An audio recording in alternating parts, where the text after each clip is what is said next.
Et du coup, on prenait des milliers d'euros de PaySafeCard et on allait les dépenser sur des casinos en ligne. Tout ce qui me fait générer des pensées dans mon cerveau qui ne vont pas dans la direction de mon business, c'est de la perte de temps. Tu es obligé de savoir tout faire, d'être un touche-à-tout. Donc là, j'appelle ma mère. Maman, ça y est, je suis riche. Je dormais dans un matelas à côté de mon bureau. Le truc qui m'a fait un peu mettre un pied dans le business, je dirais que c'est GTRP.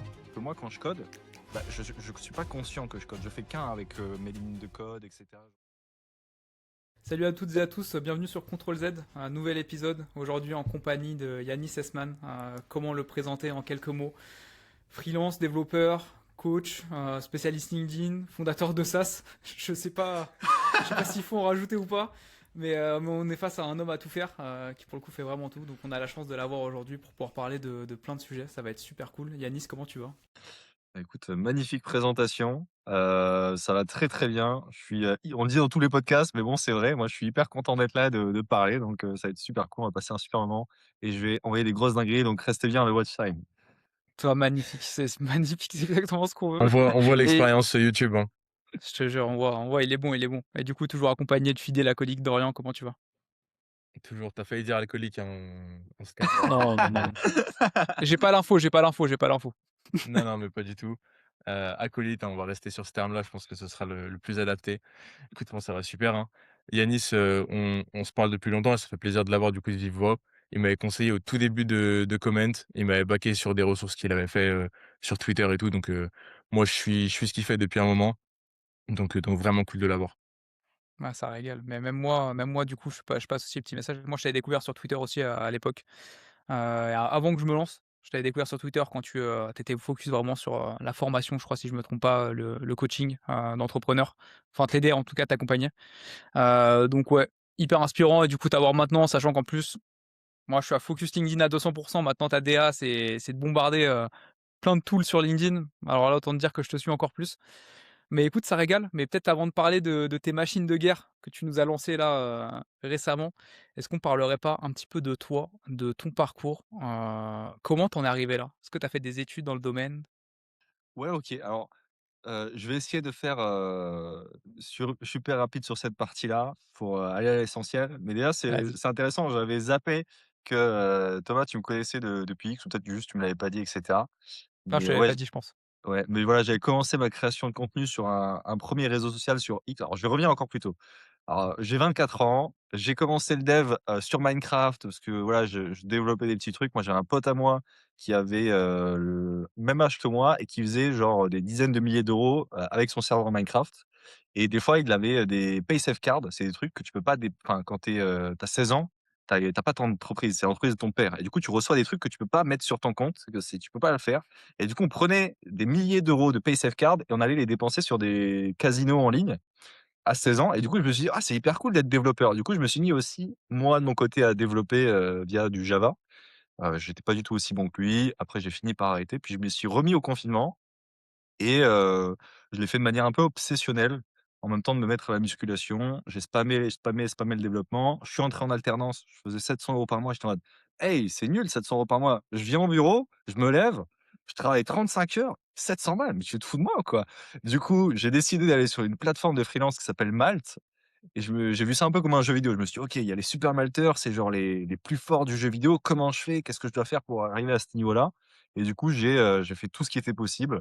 Ma première mission, ça a été une mission de 2 semaines où j'ai été payé 1 € parce que je voulais avoir une note 5 étoiles sur Malte et du coup, voilà, je demande cette note 5 étoiles à cette personne-là avec qui j'ai fait un travail gratuit et elle m'a mis 4,5 étoiles. Donc autant dire que c'était très mal parti. J'étais dégoûté, j'avais envie d'insulter la personne, mais voilà, j'ai pris sur moi. Mais bon, voilà, on était dans un jeu vidéo, donc j'ai réussi à faire un comeback de l'espace et 2-3 mois plus tard, j'ai réussi très rapidement à toucher 10 000 € par mois en freelance, quand j'étais dev. Donc là, j'appelle ma mère: «Maman, ça y est, je suis riche, je t'achète bientôt une Tesla», tout le monde est à l'abri. Mais la réalité, c'est que j'étais pas hyper bien dans ce format-là de freelance parce que, ça ressemblait pas mal à de l'alternance et que je sais pas, je me suis dit: «Bah, attends, j'ai atteint 10 K hyper rapidement. Qu'est-ce qui m'empêche d'aller chercher plus?» Je me suis dit: «Pourquoi pas? Allez, on y croit». Ça m'a donné de l'espoir, en fait, de toucher ces premiers ers revenus et du coup, j'ai tout arrêté. J'ai arrêté mes contrats et je me suis mis à lancer des SaaS, des SaaS, des SaaS, des SaaS. Bon, la plupart ont échoué, c'était des grosses catastrophes. Mais un jour, j'ai lancé un SaaS avec 3 associés un développeur, mon ami, qui était, mon colocataire et 2 autres marketeurs et bah, on développait du matin au soir sous Red Bull, tu vois? 12 heures par jour et cetera et je voyais les marketeurs, je me dis: «Mais attends, on a 25 chacun et eux, ils font quoi? Ils sont à Bali en train de kiffer. Mais qu'est-ce que c'est que cette arnaque?» Et du coup, je me dis: «Mais qu'est-ce qu'ils ont de différent de moi?» Ils créent du contenu et du coup, c'est pour ça que je suis venu sur X. Je suis venu sur X et j'ai commencé à créer du contenu. Au début, j'étais nul, bon, bah, normal. Heu et puis petit à petit, j'ai réussi à build une audience, même si bon, ça c'est pas mon fort, je pense, la création de contenu dans un premier temps et de fil en aiguille, je suis arrivé sur LinkedIn. De fil en aiguille, j'ai tout tenté comme business, du coaching, tout ce que tu veux, blablabla. J'ai tenté toutes les routes pour gagner plus que 10 000 € par mois. La vérité, c'est que j'ai jamais réussi à passer ce cap. C'est-à-dire que le moment où j'ai fait, freelance, c'est là où j'ai gagné le plus d'argent, en fait, dans ma vie.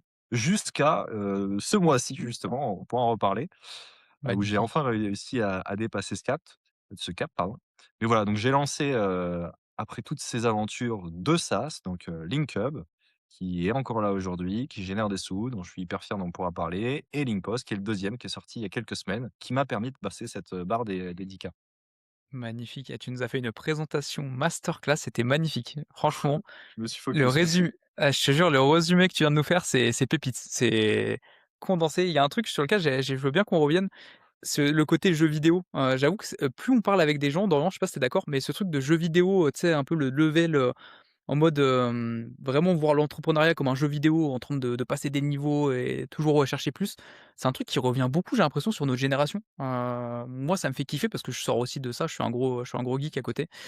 Donc le jeu vidéo, ça me parle et je vois aussi ça comme ça. Je sais pas si c'est un phénomène, commun à tous, mais Vous avez joué à quoi En vous vrai, les oui, il y gars, a C'est quoi vos moi, jeux, j'ai tu joué sais, à que vous quoi? avez farmé?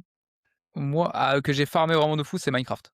Minecraft, c'est celui que j'ai le plus, poncé de ma vie, je passerai jamais autant d'heures. Après, j'ai eu ma Mmh, grosse phase FIFA et OK. depuis maintenant, ça fait 2 ans que, je fais que du jeu solo narratif. Je joue Mmh. plus du tout en multijoueur donc maintenant dès que j'ai du temps libre, je suis sur ma play en train de faire des jeux. Vous vous êtes envoyé un petit Hollow Knight ou pas du tout?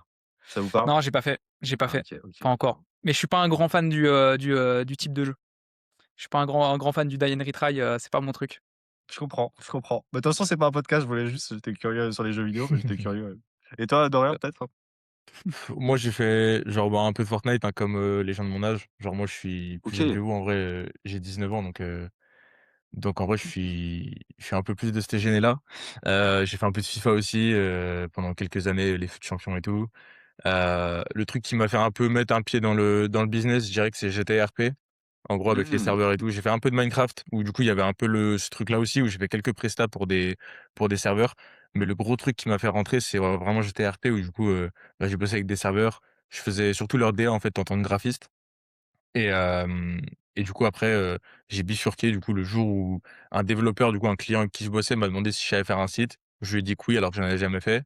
Du coup, j'ai appris Figma sur le tas, et du coup, j'ai encaissé ma première presta, web design entre guillemets, comme ça quoi. Propre, Pas propre. master. Ouais. La classique Bah, de dire: «Je sais faire» et ouais. après, tu sais pas faire, tu te dis: «C'est pas grave, Ouais, bah, ouais.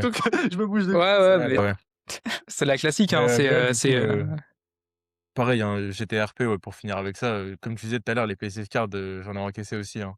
Genre les premières sur Amazon, sur Zalando, que tu essayais de trouver des strats pour les échanger, pour avoir du cash ou du PayPal, genre, c'était la bonne époque. attention, ça va vous dénoncer à l'URSSAF, Ah ouais, j'ai tout mis sur mes déclarations. Vraiment, tous les revenus PaySafe Card, tout est déclaré, donc il y a pas de problème, quoi. On te croit, tu vois? Ouais, ouais, on on te va te croit, croire on sur te croit. parole. C'est quoi? On va te croire sur parole et du coup, tu t'es lancé dans le monde du dev, on est d'accord, tu as pas fait d'études, c'est juste toi, passion, tu t'es focus dedans? En vrai, si, j'ai fait un bac+2 à distance, mais comment expliquer? C'est-à-dire que je l'ai, mais en fait, je Ouais, j'allais pas en cours et cetera parce que par défaut, je suis très asocial. Alors ça se voit pas parce que j'ai dû entraîner ce skills, pour réussir dans le business, c'est très important. Mais de base, je Ouais, suis bah, ouais. nul, nul, nul socialement, j'ai aucun code et cetera. Et du coup, je détestais aller en classe et cetera. J'aime beaucoup être dans mon coin et juste, dans ma grotte. Tu vois, ça fait un mois, je suis en Estonie, il fait -10, je n'ai pas vu une seule personne.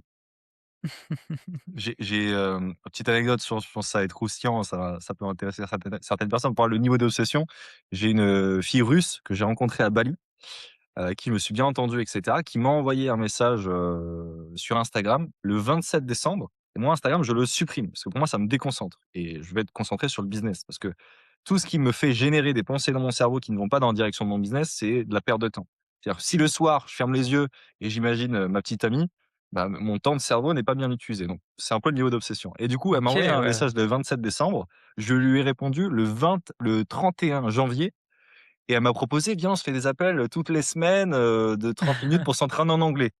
Moi, mon cerveau, il était trop content. Il a eu full dopamine. Il s'est dit: «Mais super jolie fille comme ça qui me propose ça, on s'était bien entendu et cetera, let's go». Par contre, je lui donne mon Telegram parce que je désinstalle Instagram dans l'heure. Du coup, je lui donne mon Telegram. Elle m'envoie un message le lendemain pour me dire: «Ah trop content, let's go, on va se faire ça» et cetera et moi, je lui réponds direct, je lui dis: «OK, trop cool, je te réponds ce soir» et mec, ma journée à partir de ce moment-là, elle était détruite. C'est-à-dire que j'arrivais plus du tout à avoir le même niveau de focus dans ce que je faisais. Genre, c'est Putain. comme si j'avais un filtre de merde sur mon écran et tu sais, quand tu en deep flow, en état de focus, genre tu fais qu'un avec ton environnement. C'est-à-dire que moi, quand je code, bah, je suis pas conscient que je code. Je fais qu'un avec, mes lignes de code et cetera. Genre, je suis dans la tâche. Là, le fait d'avoir reçu ce message, ça fait que il y a ça me demandait des efforts, de la souffrance de travailler et ça, j'ai pas du tout aimé. Toute l'après-midi, j'ai eu ça et du coup, le soir, j'ai pété un plomb. Je me suis dit: «Ah, c'est pas possible». J'ai envoyé un message, je lui ai dit: «Bon écoute, je t'adore, tu génial, mais ça va pas être possible de se faire des appels. Je suis désolé. Au revoir, on se voit sur Instagram» et je l'ai bloqué. Parce que je voulais pas recevoir un message, ça me déconcentrait trop. Putain, c'est ouf du coup. Tu es vraiment non mais c'est hyper intéressant. Tu as vraiment cette obsession de tu as besoin d'être focus à 600 dans ce que tu fais, aucune distraction à côté, pour vraiment être performant quoi, on va dire. Ouais, ça, je pense que j'invite pas du tout les gens à faire comme moi et cetera. Je suis très extrême là-dessus. J'ai fait un post, en début de janvier où je disais que je travaillais 100 heures par semaine et après il y en a beaucoup qui me disent: «Mais 100 heures mec, qu'est-ce que tu racontes? Ce n'est même pas possible mathématiquement» et en fait, je pense que les gens se rendent pas compte, mais moi juste je me lève, je vais sur mon PC, je taffe, je mange, je dors. Il se passe rien d'autre, tu vois? Ça fait j'enchaîne 31 jours d'affilée comme ça et puis voilà et pour revenir sur le sujet des jeux vidéo, moi j'ai été très, drivé par les jeux vidéo et les animés plus jeunes. Donc moi je suis un énorme fan de One Piece. Encore aujourd'hui, je lis les scans toutes les semaines et cetera. J'ai Moi été aussi, très moi jeux aussi. vidéo. C'est vrai? Ouais, ouais, ouais, ouais, ouais. Ah mon gars, One Piece, let's go. Mais du Putain. coup, le matin, je me lève, il est cin moi je me lève à 5h15 et je me mets genre des musiques, de One Piece en mode, tu sais les OST de battle et tout et je suis là: «Vas-y, let's go, on va à la graille cette journée», tu vois? C'est OST comme ça que Marineford, c'est parti. ah ouais, moi je mets des full OST avec ou des personnages d'animés qui parlent, tu sais avec des moments un peu épiques ou quoi et je me motive comme ça quoi le matin. Putain, dinguerie et du coup non mais c'est alors moi pour le coup je suis incapable de faire ce que tu fais. Pour le coup si je focus, je sais très bien, j'avais essayé, si je Mmh. focus trop en fait j'explose tellement je travaille. J'ai besoin d'avoir mon Mmh. temps vraiment où je fais autre chose.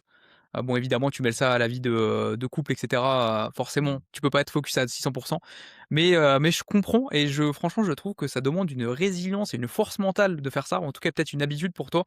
Je trouve ça impressionnant, franchement c'est ouf. Et alors c'est hyper intéressant ce que tu dis parce que je pense que ça c'est un truc au début je me disais, tu vois les gens autour de moi et tout, ils arrivaient pas à avoir des résultats. Je leur disais: «Mais c'est très simple, fais comme moi, tu bosses tout le temps et cetera» et j'étais convaincu que les autres pouvaient faire comme moi. Parce que moi de base, si tu veux, j'étais le gars le plus fainéant. J'ai eu des problèmes d'addiction, pour en parler à la pornographie quand j'étais très, très jeune, aux jeux vidéo, tout ce que tu veux et du coup, je suis passé de le gars qui travaille le moins au gars qui travaille le plus et j'étais convaincu que du coup, si moi je l'avais fait, les autres pouvaient le faire aussi. Et en fait, après expérience et cetera, je me dis que non et tout le monde est très différent. Moi, effectivement, ça me de tu vois, c'est pas tout le temps agréable et tout, mais je sais que, je suis capable de le faire et que, effectivement, c'est comme ça que je suis le plus performant. Moi, tu vois, je suis le contraire de toi, si tu me mets, typiquement une petite amie dans ma vie, ça va me défocus. Pour te dire, Ah ça défocus. voilà, autre petite anecdote marrant, quand j'avais une petite amie pendant 1 an et demi que je bossais à fond, j'avais parlé avec elle, je lui ai dit: «Bah, écoute, on va plus dormir ensemble. On va plus dormir ensemble parce qu'en fait, ça fait que je dors moins bien et cetera» et du coup, j'avais négocié le fait que je dormais dans un matelas à côté de mon bureau pendant qu'elle dormait dans, la chambre avec le lit, tu Mais c'est une folie. vois? Là, les gars, Mais je me fais tu es un vrai extrémiste de l'entrepreneuriat là, hein? je pense que oui, je suis très extrémiste et c'est pour ça, moi, je suis comme ça me va bien et c'est comme ça que je fonctionne et je suis heureux enfin, je suis heureux, il y a des fois où c'est dur et cetera évidemment, mais je veux dire, je fonctionne comme ça et là, c'est marrant à entendre, je le dis parce que je sais que ça va choquer les esprits et que certains, ils vont se marrer et tout, mais tout le monde est différent et il faut pas culpabiliser. Je sais qu'il y en a, qui me disent: «Putain, j'aimerais bien, taffer comme toi et cetera». C'est pas mieux, en fait, c'est juste, c'est Ouais, ouais, ouais. différent et moi, c'est que ça qui me va. Bah, c'est compliqué du coup parce qu'il y en a qui doivent, te dire: «Ouais, j'aimerais trop être comme toi, faire exactement ce que tu fais et cetera». Sauf que tu vois pas forcément ce que ça implique derrière de, toi, tout ce que tu construis, le temps que tu y passes et cetera et la façon dont tu le fais aussi. Chacun a sa propre façon de bosser, on est super tous Mmh. différents. Là, pour le coup, par exemple, toi et moi, tu vois, on est ultra différents dans la façon de travailler. Je pense qu'on passe pas autant de temps à travailler, mais le but, c'est de kiffer sa façon de travailler. Toi, tant que tu kiffes, que j'ai l'impression que tu es passionné par ce que tu construis, ce que tu builds, donc je pense que tu es à fond dedans. Mais ouais, tant qu'on kiffe le process, l'entrepreneuriat, la façon de faire ce qu'on fait, c'est bon. Il y a pas de façon, parfaite, on va dire. Mais c'est un vrai sujet, c'est hyper intéressant et pour le coup, toi, tu es vraiment un opposé, opposé, opposé, heu, d'une façon plus classique, on va dire. Mais ouais, ouais, bah, je te rejoins totalement et les gars, si vous voulez, j'en ai plein des anecdotes comme ça. Alors, je sais pas si vous voulez qu'on parle de ça, toute la journée, mais allez, un dernier petit exemple comme ça, j'ai été en colocation avec un ami à moi à Toulouse pendant 1 an et demi. On avait fait le choix de ne pas avoir d'eau chaude. C'est-à-dire que l'eau chaude n'était pas branchée dans l'appartement pour être certain que le matin, quand on se levait, il y avait pas le choix, il y avait pas d'eau chaude. Donc tu es obligé d'aller sous la douche froide. Parce que forcément, si tu as le choix, il y a des jours où tu vas craquer, tu vois? Nous, on avait fait le choix, il y a pas d'eau chaude. C'est-à-dire que le matin, il y avait le il fais on était au dernier étage, donc l'eau était je sais pas pourquoi et des fois, en hiver, elle était gelée. C'est-à-dire qu'il y avait un petit filet d'eau un peu gelé comme ça qui sortait et tu étais obligé de prendre ta douche comme ça, comme un tu vois, tu te sentais, voilà, tu commençais la journée avec le pire truc possible. Bon après on pourrait discuter des avantages et des inconvénients de la douche froide, c'est tout un Ouais. débat. Moi je le faisais parce qu'en gros ça entraîne la résilience. Si tu commences avec un truc aussi chiant, aussi nul, aussi dur dès le matin, travailler me paraît 1000 fois plus agréable derrière. Bon il y a plein d'autres raisons mais ouais.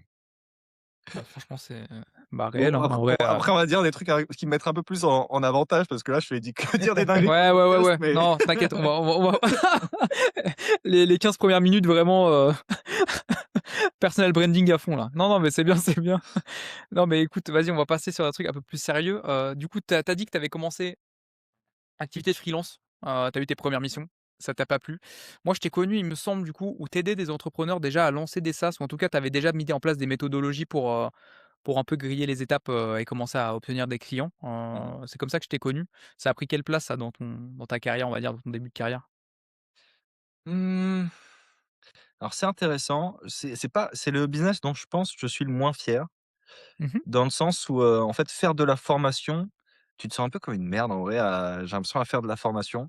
C'est un peu le business où, bah, j'ai un ami à moi, bon je tairai le nom, je sais pas s'il veut que je le cite, mais il fait pas mal d'argent avec les formations et tout et maintenant que j'ai un SaaS, il me dit: «Ah mais mec, tu trop bien, genre, c'est quand tu vas aller parler aux gens, tu es un SaaS founder, genre, tu vas avoir un level de respect».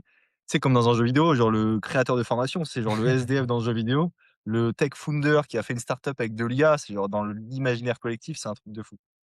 Et donc, j'avais cette formation-là. En gros, l'idée, c'est, moi, j'avais réussi à faire avec, 2 ou 3 projets mes premiers 1 000 € avec mes SaaS et du coup, je me dis: «Bon, bah, le business qui me semble pas mal, c'est du coup d'apprendre aux autres à faire ça», parce que j'avais une audience sur YouTube, sur X et du coup, j'ai lancé ce projet. Comme je me sentais pas suffisant moi-même, j'avais bien compris que ça allait être difficile de vendre aux gens un truc pour faire des SaaS si, bon, j'avais des succès aussi petits. Bah, j'avais pris, d'autres gars, que je connaissais qui eux avaient eu des plus gros succès. On avait Romain Cérezo, on avait d'autres gars comme ça qui avaient des SaaS qui marchaient bien. Donc j'ai lancé cette formation-là qui s'appelait SaaSy Rose et bah, le lancement, ça a plutôt bien marché. C'est là où j'ai beaucoup appris sur le marketing, les emails et cetera. Mais après coup, je me suis pas épanoui dans le business model. C'était pas aussi intéressant que ça avait l'air d'un point de vue extérieur. Parce qu'en fait, d'un point de vue Mmh mh. extérieur, tu vends de la formation, tu as l'impression que ça y est, tu vas être méga riche, que ça va être un business assez simple et cetera.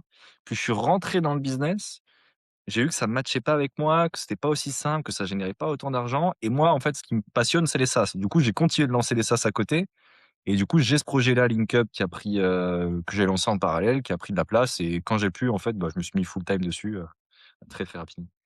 Ouais, donc ça a pas duré si longtemps que ça finalement toute cette partie formation, Je saurais pas te dire 6 mois peut-être, 6 mois où j'ai vraiment tenté, ah pas quand à même. 100 parce que je continuais à faire mes projets et tout à côté, mais ouais 6 mois où j'étais en mode full création de contenu, full, tunnel de vente sur ce business model OK, et quand même. Ouais, ouais. en fait, je suis allé à Bali 1 mois. J'ai pris 1 mois où vraiment je me suis reposé, je travaillais 4 heures par jour, ce qui est bon pour moi, extrêmement peu et puis à Bali, vas-y pour essayer de travailler, 12 heures, enfin il y a tellement de choses sur cette île que c'est difficile.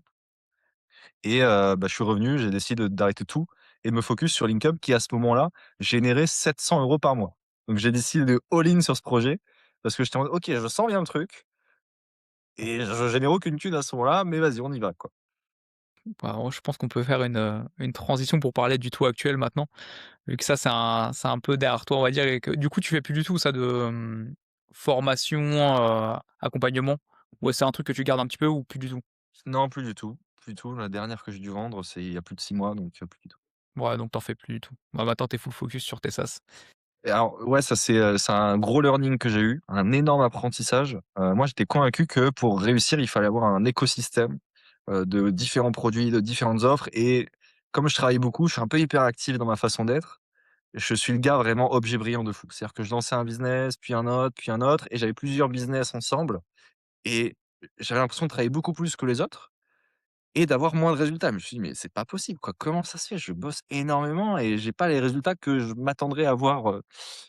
Et en fait, bah, c'est juste parce que j'étais trop défocus. C'est-à-dire que, OK, je travaillais 12 heures par jour, mais si tu travailles 12 heures par jour sur 4 projets différents, tu es en compétition avec des gars peut-être qui travaillent 8 heures, mais eux, c'est 8 heures sur un projet. Donc à un moment donné, tu peux pas être, Cristiano Ronaldo au foot, enfin, tu vois? Tu peux pas être, joueur pro sur différents Ouais, domaines. Tu es obligé de choisir ton domaine et d'être, all-in dessus. Et du coup, c'est un peu, le livre The One Thing, que j'aime beaucoup, où hop, tu fais une chose, focus à 100 et tu le fais bien et du coup, par la suite, après que j'ai lancé Linkhub, j'ai des gens qui m'ont contacté pour d'autres trucs, d'autres opportunités. D'habitude, j'aurais jeté, tu sais, il y a eu je me serais jeté dessus, il y a eu des agents autonomes, N8N, il y a eu plein d'opportunités comme ça qui sont venues où en mode ça allait l'air trop bien et tout. Et là, j'ai fait: «Non, non, non, allez Yanis, là on tient, on reste sur ce business et ça a l'air de payer de payer». Ouais, ouais, tu carrément. changé ta manière de faire.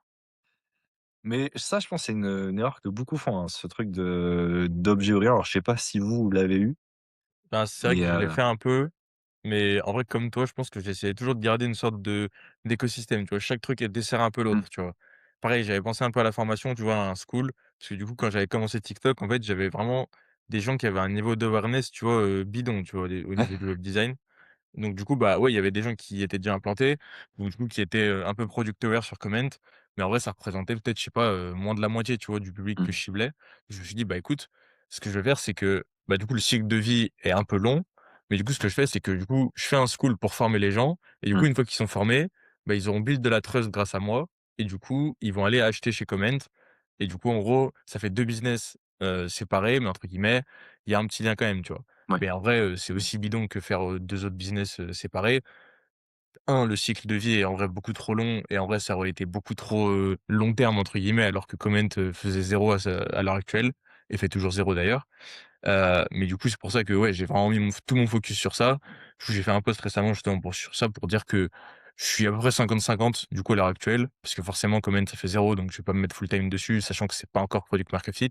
mmh, Mais du coup, je suis toujours dans des process internes, mais purement web design pour, vraiment comprendre mon marché comme je le faisais, bah, du coup, aussi avant.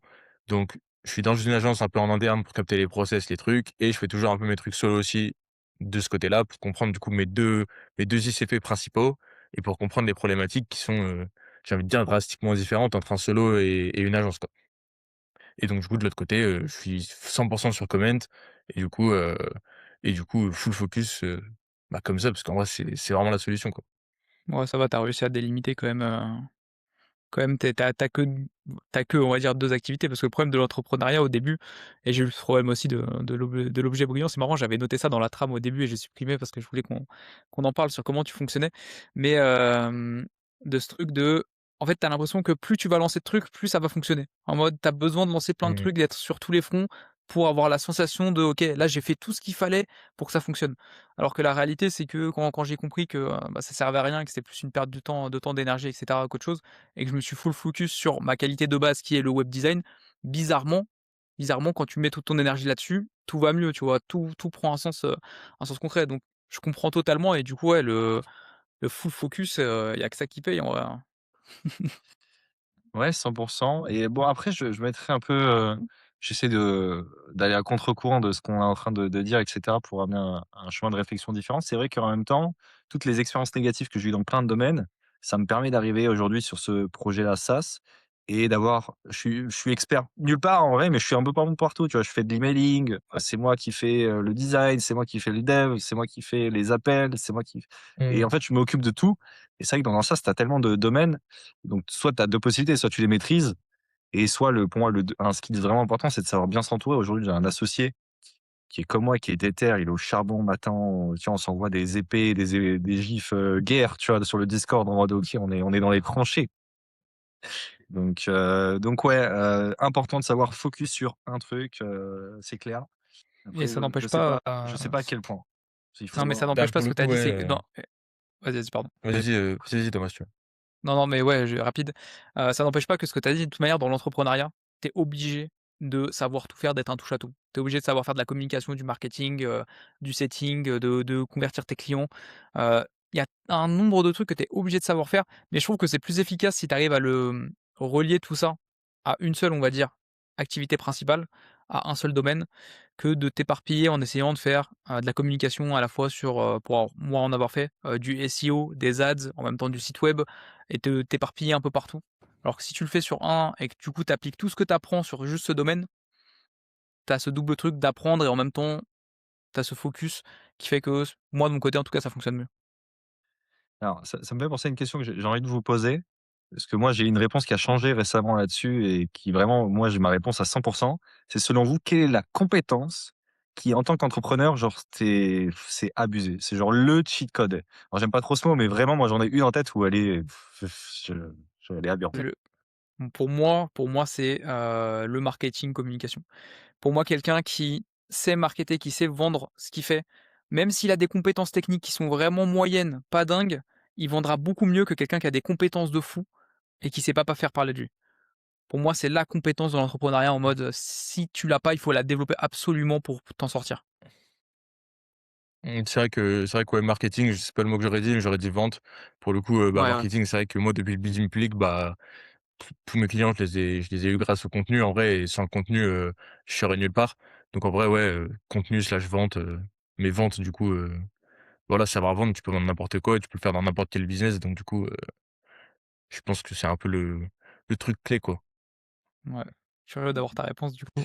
Bah, alors moi, je pensais marketing. Alors, ma réalisation, ça a été de me dire, quand j'étais dev, en fait, le vrai skill, c'est marketing et du coup, j'ai poncé le marketing, le marketing, le marketing, le marketing et pour moi, c'était vraiment ça pendant 2 3 ans en mode: «Si tu bon en market, c'est bon, tout réussi» et là, depuis 2 3 mois, j'ai découvert un nouveau skills que j'ai énormément entraîné, qui n'était pas du tout évident pour moi, c'est réseauter, c'est networker et les meilleurs réseauteurs que j'ai autour de moi, je me rends compte, en fait, à quel point depuis le début, ils sont bons là-dedans et cetera. Ils arrivent à se faire apprécier par tout le monde et à quel point c'est hyper fort. Alors pourquoi ça m'a l'air aussi OP? Je pense que c'est par moi, par défaut, j'ai un peu des comportements autistiques. Tu sais, je comprenais pas du tout les trucs sociaux et tout. J'étais genre 100 comme ça, je sais pas comment expliquer, mais de but en blanc, je crois que c'est ça l'expression. Et depuis que j'ai travaillé ce skills-là et que j'ai commencé à beaucoup plus m'intéresser aux autres, à capter les trucs sociaux à respecter, ça m'a ouvert tellement de portes parce qu'en fait un réseau, c'est vraiment abusé. Et j'ai 2 amis à moi qui sont hyper bons en networking et en fait, comment j'ai appris, c'est que genre je me suis mis à les imiter, à comprendre tous les codes sociaux et en fait, j'ai une liste de règles dans ma tête que je dois respecter, socialement pour réussir à me faire apprécier d'une personne que je dois appliquer par étapes, tu vois? Parce que c'est pas du tout, naturel. Ouais, voilà. Du coup, C'est c'est le réseautage, c'est le fait de savoir, bien s'entourer, tu de sais Ouais, que donc du j'allais coup, te après, t'as des gens dans tous les domaines. T'as des gens qui vont être mmh. prêts à acheter chez toi dès que tu sors un truc, des gens qui te soutiennent, donc forcément, du coup, ouais.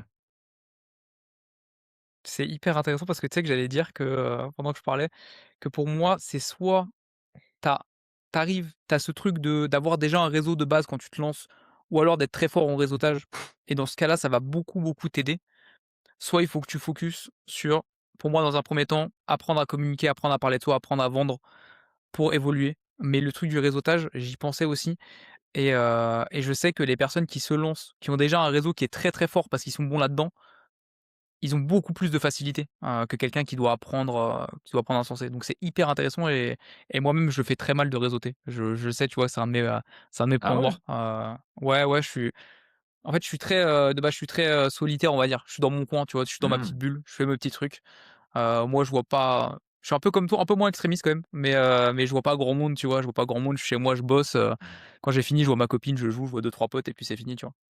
Mais du coup, ouais, ce truc de réseauter, de parler avec beaucoup de gens, en vrai, je l'ai un peu plus maintenant avec Dorian, Contrôle Z, même Ouais. sur le Discord et cetera. Je l'ai un peu plus et même sur LinkedIn, je parle un peu plus à tout le monde maintenant, de manière plus ouverte donc je comprends et je valide, je valide, c'est un très, très bon point.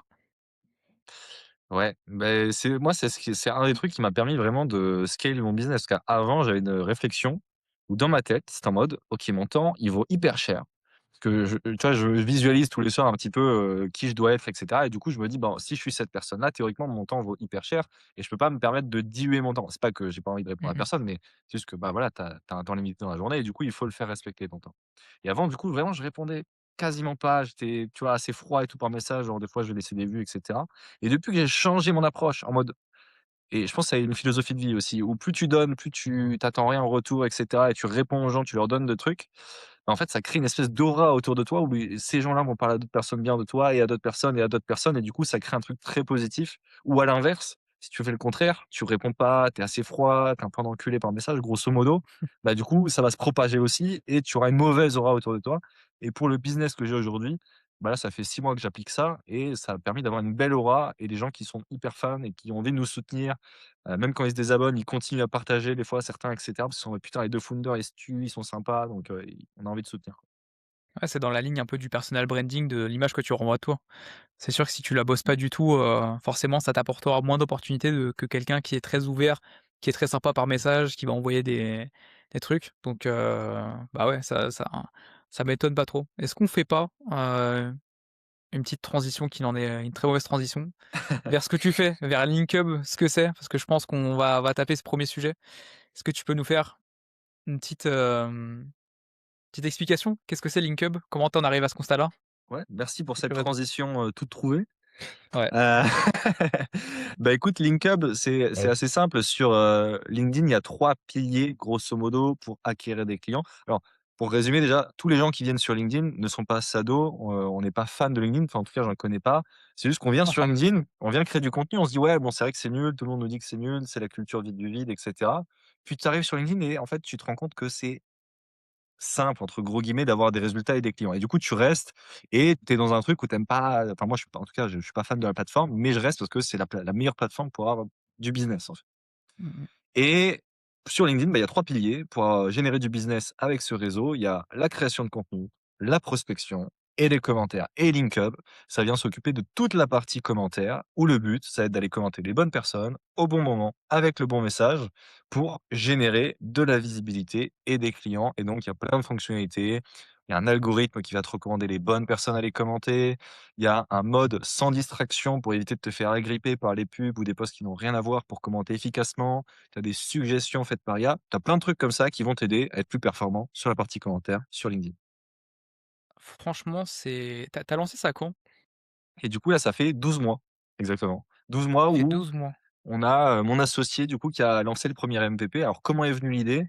Bah, moi j'étais, coach dans un autre accompagnement, pas le mien, où j'aidais les développeurs sur LinkedIn à trouver des missions et il y avait, tout le monde littéralement, je leur disais: «Va commenter, c'est trop bien» et personne n'arrivait à le tenir sur le long terme. Ils revenaient tous me dire: «Oh non, je déteste, je sais pas quoi dire, je trouve pas les bons posts» et cetera. Je me dis: «Mais c'est chiant quand même, il faudrait que je les aide» et du coup, j'ai proposé à bah, mon associé actuel que je coachais à l'époque. Je lui ai dit: «Bah, écoute, là, je suis sur d'autres business, mais est-ce que ça te dit, on tente de lancer ça?» Je pense qu'il y a un bon truc et du coup, c'est lui qui a développé le MVP, on l'a sorti. Au début, ça flopait, enfin, on a fait genre, 500 € peut-être à la sortie, puis on a amélioré, on a amélioré, on a amélioré, on a amélioré, on a amélioré jusqu'à aujourd'hui et petit à petit, ça a fait des revenus et ce qui est hyper intéressant, c'est que les revenus sur un SaaS, c'est vraiment ça n'a aucun sens. C'est genre: «Oh!» puis tu charges en fait une montée en puissance comme ça et en fait pendant 10 mois d'affilée, tu as quasiment rien. Tu te dis: «Mais je suis en train de faire quoi? C'est de la merde» et au 10e mois d'un coup, bam, tu as 10 K, tu te dis: «Mais d'où ça tombe ça?» Bah, c'est parce que tu as chargé le truc pendant 10 mois avant. C'est une folie. Mais tu sais que c'est une vraie masterclass, hein. Moi, j'ai suivi un accompagnement pour me lancer et cetera et du coup, je savais que l'importance des commentaires. Donc je le faisais, et c'est toujours, pénible, on va dire, de devoir, se forcer quand tu postes quelque chose, à commenter un certain nombre et cetera pour que l'algorithme, te monte un peu en visibilité, pour que tu crées de la visibilité sous les posts les autres personnes, des concurrents et cetera. Donc un truc vraiment, vraiment pénible. J'ai pris la routine de le faire de base, donc c'est chiant parce qu'en écrivant des commentaires, tu prends vite, 1/2 heure, 1 heure de ton temps à, littéralement où il y a pas de plus-value en fait. Il y a rien, ça t'apporte rien, foncièrement de concret et du coup, moi, j'ai rejoint le bateau Link Hub, je crois que c'était en juillet, je crois que c'est juillet, dernier que j'ai rejoint et je m'étais dit: «OK, je vais tester parce que j'ai rien à perdre, du coup je teste» et dans tous les cas, dans ce que tu as fait, il y avait un truc qui m'intéressait foncièrement, c'était d'avoir des listes, enfin le mode focus et les listes de personnes où je pouvais enchaîner les posts, tu sais, les voir d'affilée et même si l'IA derrière, elle était pas dingue, je me suis dit: «Rien que ça, déjà, je suis rentable sur le fait que je vais pas me focus sur d'autres trucs, juste les gens que je connais, mes concurrents et cetera, j'ai des listes» et je me dis: «Rien que ça, c'est banger». Donc franchement, bien joué déjà pour ça. J'ai vu l'évolution du coup du tool. Moi, d'un point de vue, UX, UI, la folie, comment ça a évolué. Donc bien joué et ouais, je trouve qu'au-delà des commentaires, il y a même toute cette partie de segmenter un peu les personnes à qui chez qui tu commentes, qui moi je trouve est super, super intéressante. Écoute, ça me fait chaud au cœur. Je sais que Dorian aussi, il utilisait beaucoup l'extension, avec le système de liste depuis très longtemps. Ouais, C'est une private je joke. vais je vais je C'est une priva je vais je vais rac je vais raconter l'anecdote.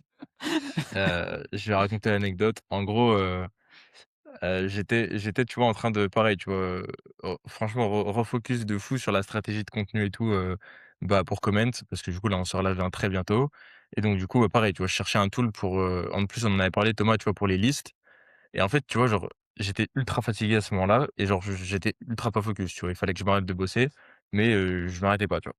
Et en gros, je me dis: «Putain, il faut que je trouve un truc de liste et tout», mais je me dis, «Bon, vas-y, une extension Chrome comme ça, genre, je pense que ça doit exister et tout, genre qui fait vraiment juste ça, genre ça doit pas être très cher en plus». Du coup, je cherche, je me dis on en avait parlé, tu vois? Mais je retrouve pas forcément où et cetera. Donc du coup, moi, j'envoie un message à Anis, je lui dis: «Ouais, vous avez pensé à faire un truc de liste et tout?» mais genre, tu vois, comme un connard et en fait, genre, en fait, il y a tellement de trucs, tu vois, sur LinkedIn qu'en fait, j'ai même pas pensé à la feature de base et donc du coup, genre, bah, il s'est foutu de ma gueule, il avait bien raison. Il m'a demandé, tu alors, vois, si c'était une blague et tout. Non, non, mais je rigole. Non, mais en vrai, ouais, genre, tu sais, il s'est demandé parce que genre c'était, tu sais, c'était ultra, ultra bizarre, tu vois, comme situation et donc du coup, voilà, on en rigolait et tout après par message. Mais du coup, c'est vrai que, genre, en fait, tellement, et au final, tu vois, c'est un mal pour un bien parce qu'en fait, tellement le produit est complet et tellement le produit est ouf, tu vois? En fait, tu en oublies la feature, entre guillemets «de base», de liste. Bon après, tu en oublies parce que j'étais quand même bien fatigué et bien à l'ouest, à ce moment-là. Mais donc du coup, voilà, petite je voulais anecdote, pas te mettre mal à l'aise frérot, c'était évidemment une blague, je te non, mais taquine, bien sûr, c'est pas grave du bien sûr, tout. bien sûr. Même moi, des fois, j'oublie mes propres features, t'inquiète pas frère, il y a pas de Non, mais bien sûr. pas de souci. Et après, je me suis dit, tu vois, putain, quand même, le package est tellement complet et tellement fourni que, tu vois, au final, bah, il y a tellement de trucs autour que, tu vois, c'est pas ça que tu retiens au final, c'est pas juste un truc qui te fait des listes, mais du coup, bah, ce que je retiens, tu vois, dans mon inconscient, du coup, bah, c'est un truc, bien plus complet et bien plus stylé, quoi. Ça, là, Ouais. il m'a attrapé là, il m'a mis une virgule là avec ce Ouais, ouais, il t'a retournement de mis ouais, situation. ouais, ouais, ouais. Geste technique, Bien joué, bien joué. magnifiquement. Non, c'est beau parce que du coup, tu as renversé la tendance et là, maintenant, c'est lui qui est dans le mal, pour prendre les compliments donc pas mal, pas mal. Non, mais c'est vraiment cool, alors à ça, tu rajoutes, les commentaires, automatiques. Bon, évidemment masterclass, j'explique pas Alors le gain de temps que ça fait gagner. je précise quand même pour nos internautes, c'est pas Mmh. automatique, c'est vraiment Pardon, 100 pardon, l'humain qui valide et qui envoie. Alors pardon. t'inquiète, tout le monde utilise le mot automatique parce qu'il y a de l'IA et qu'on aide à aller plus vite, mais il y a pas d'automatisation parce qu'en fait, à partir du moment où tu mets de l'automatisation, bah, tu prends des risques avec LinkedIn et nous, on veut vraiment une philosophie risque zéro pour pas avoir cette bon, alors déjà parce qu'on n'a pas envie que les gens se fassent ban, moi non plus j'utilise l'extension, mais en plus ça serait dommage pour le business parce que tu as l'étiquette de l'outil qui fait ban les gens. Mmh. Relou, Ouais, relou. ouais, Ouais. carrément. Non, non, mais tu fais bien de le préciser. Et même ça fait pardon, je finis là-dessus, partie d'une réflexion plus profonde et c'est vraiment ça la raison en fait de base, c'est qu'on s'était posé la question avec mon associé, si on automatise les commentaires et que tout le monde utilise notre outil, qu'est-ce qui se passe sur LinkedIn? En fait, on s'est dit: «Bah, le commentaire n'a plus aucune value et on détruit notre propre business et on détruit aussi l'humanité, de manière plus générale, sur LinkedIn» et du coup, on s'était dit: «OK, non, c'est pas la philosophie à avoir, je pense que ça n'a pas de valeur sur le long terme si on réfléchit, enfin ça n'a pas de valeur». Du coup, on a essayé de faire au mieux pour, trouver un juste milieu, quoi.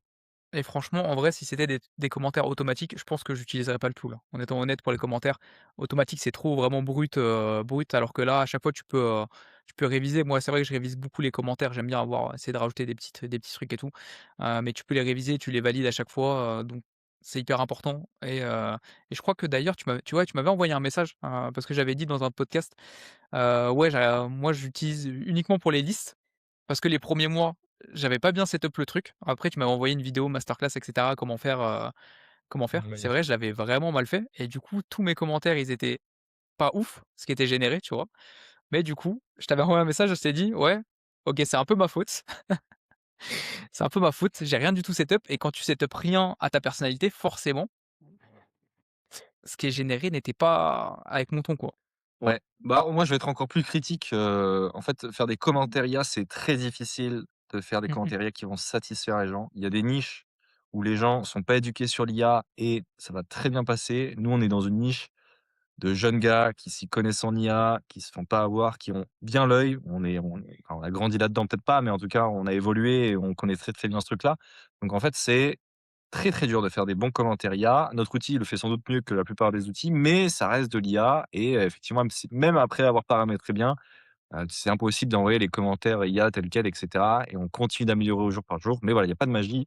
Si jamais quelqu'un qui regarde vient installer l'extension, te dis pas que ça va te remplacer. Ça donne des idées, ça donne des pistes. Des fois, tu peux peut-être en envoyer un tel quel, mais c'est pas magique non plus et on va continuer de l'améliorer.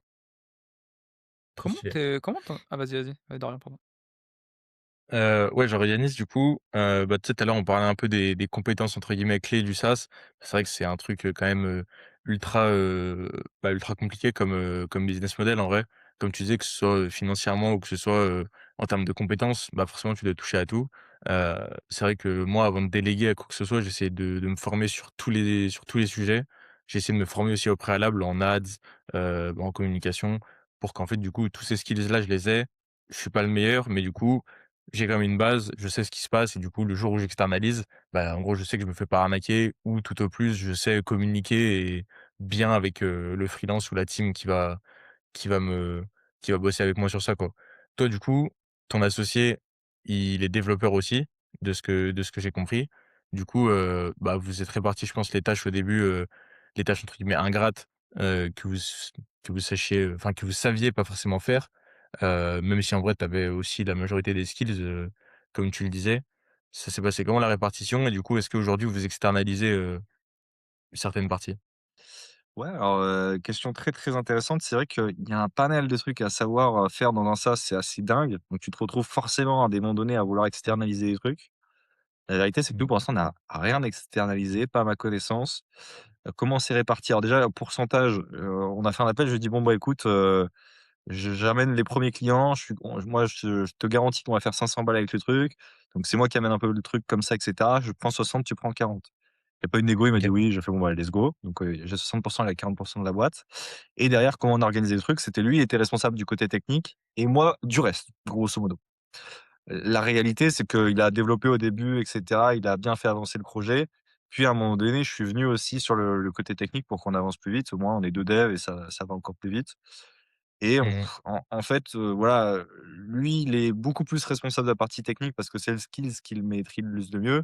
Moi, j'ai un arbre de compétences qui touche du design, du networking, du réseautage et cetera. Donc je suis parti un peu sur tout à la fois et comme, bah, je suis sur tout à la fois, en même temps, je m'améliore sur tous les skills. Donc en fait, ce qui se passe, c'est qu'on est tous les 2 très chill, on se fait confiance à 100. Il charbonne à fond, je charbonne à fond et du coup, juste, on sait plus ou moins les compétences de chacun, qui maîtrise quoi et c'est genre, une répartition du temps. On a chacun 10, on va dire chacun en moyenne 10 heures dans la journée. On se prend les tâches comme ça, tac, tac, tac. Des fois, il va intervenir sur un appel, des fois pas, c'est assez désorganisé, mais en même temps, ça marche pour nous, quoi, j'ai envie de te dire Ouais, et ouais. Bah, en vrai, j'ai quasiment la même structure avec, mon associé, en vrai. ouais. Genre, lui est dev. Pour le coup, moi, je suis beaucoup moins dev, mais je commence un peu à toucher, que ce soit juste du cursor ou même juste Mmh. pour interpréter, en termes de front, je commence à un peu toucher. Heu, parce que design system, parce que Mmh. cursor et que ça marche. Mais du coup, ouais, lui, full dev et bah, lui après, toute la partie data, il connaît très bien parce qu'il est data scientist, Oh! de base aussi en parallèle du dev. Mmh. Heu et puis après du coup toute la partie, prospection, il gère aussi. Moi, j'en ai fait un peu parce que j'ai un gros client avec qui j'ai bossé en SaaS, Emelia, qui fait de la prospection justement multicanal. Donc du coup, c'est vrai que je suis plutôt aware sur ça, même si en soi, j'ai pas fait non plus de prestat pour en parler en lead gen ou en campagne. Mais en tout cas, voilà, c'est un truc que je connais aussi. Il en fait aussi. Il a aussi le côté business, donc comme tu dis, en vrai, c'est un peu pareil, je fais, on va dire, une grosse partie du design, si ce n'est tout, et puis voilà, quoi. Ouais, je pense que c'est un peu au début, voilà, il faut pas chercher à trop organiser parce qu'en fait, ça prend du temps d'organiser un truc, de le respecter et des fois, enfin, bon après ça doit être chacun fait un peu comme il le sent. Nous, on est vraiment Mmh mh. assez organisé, mais en même temps, c'est organisé et en fait, on se retrouve plutôt à se dire: «OK, on a 10 heures chacun», on se fait des appels tous les 2-3 jours en mode: «OK, on a quelles sont les tâches prioritaires?» parce qu'aujourd'hui, en fait, c'est surtout nos actions, enfin les ce qu'on choisit de faire en action qui vont avoir le plus d'impact. C'est pas, ce qu'on fait en tant que tel, c'est vraiment le choix de ce qu'on fait. Je sais pas Ouais. si c'est hyper clair, mais on est arrivé à un stade où en fait Bah, ce qui a le plus de levier, c'est choisir les bonnes actions à mettre en place et du coup, il faut avoir ouais, beaucoup clairement. plus de temps de réflexion que par le passé. Par le passé, on était juste en mode: «Bon, bah, le produit est pas suffisamment, bon, juste on développe à 2 comme des couillons H24 et à un moment donné, ça va passer». Là, aujourd'hui, on se retrouve à faire des appels des fois d'1 heure, on est en mode: «OK, vas-y, on réfléchit au truc. Qu'est-ce qu'il faut faire là? C'est quoi comment on atteint, 30 K?» et du coup, on fait de la visualisation le soir. Nous, notre but, c'est, là, en ce moment, c'est 50 K de CA par mois et du coup, on visualise ces 50 K de CA. Le soir, on visualise la vie qu'on aurait et cetera avec, le matin aussi et ce qui fait que toute la journée, ton cerveau, il va essayer de créer de chemin vers cette réalité.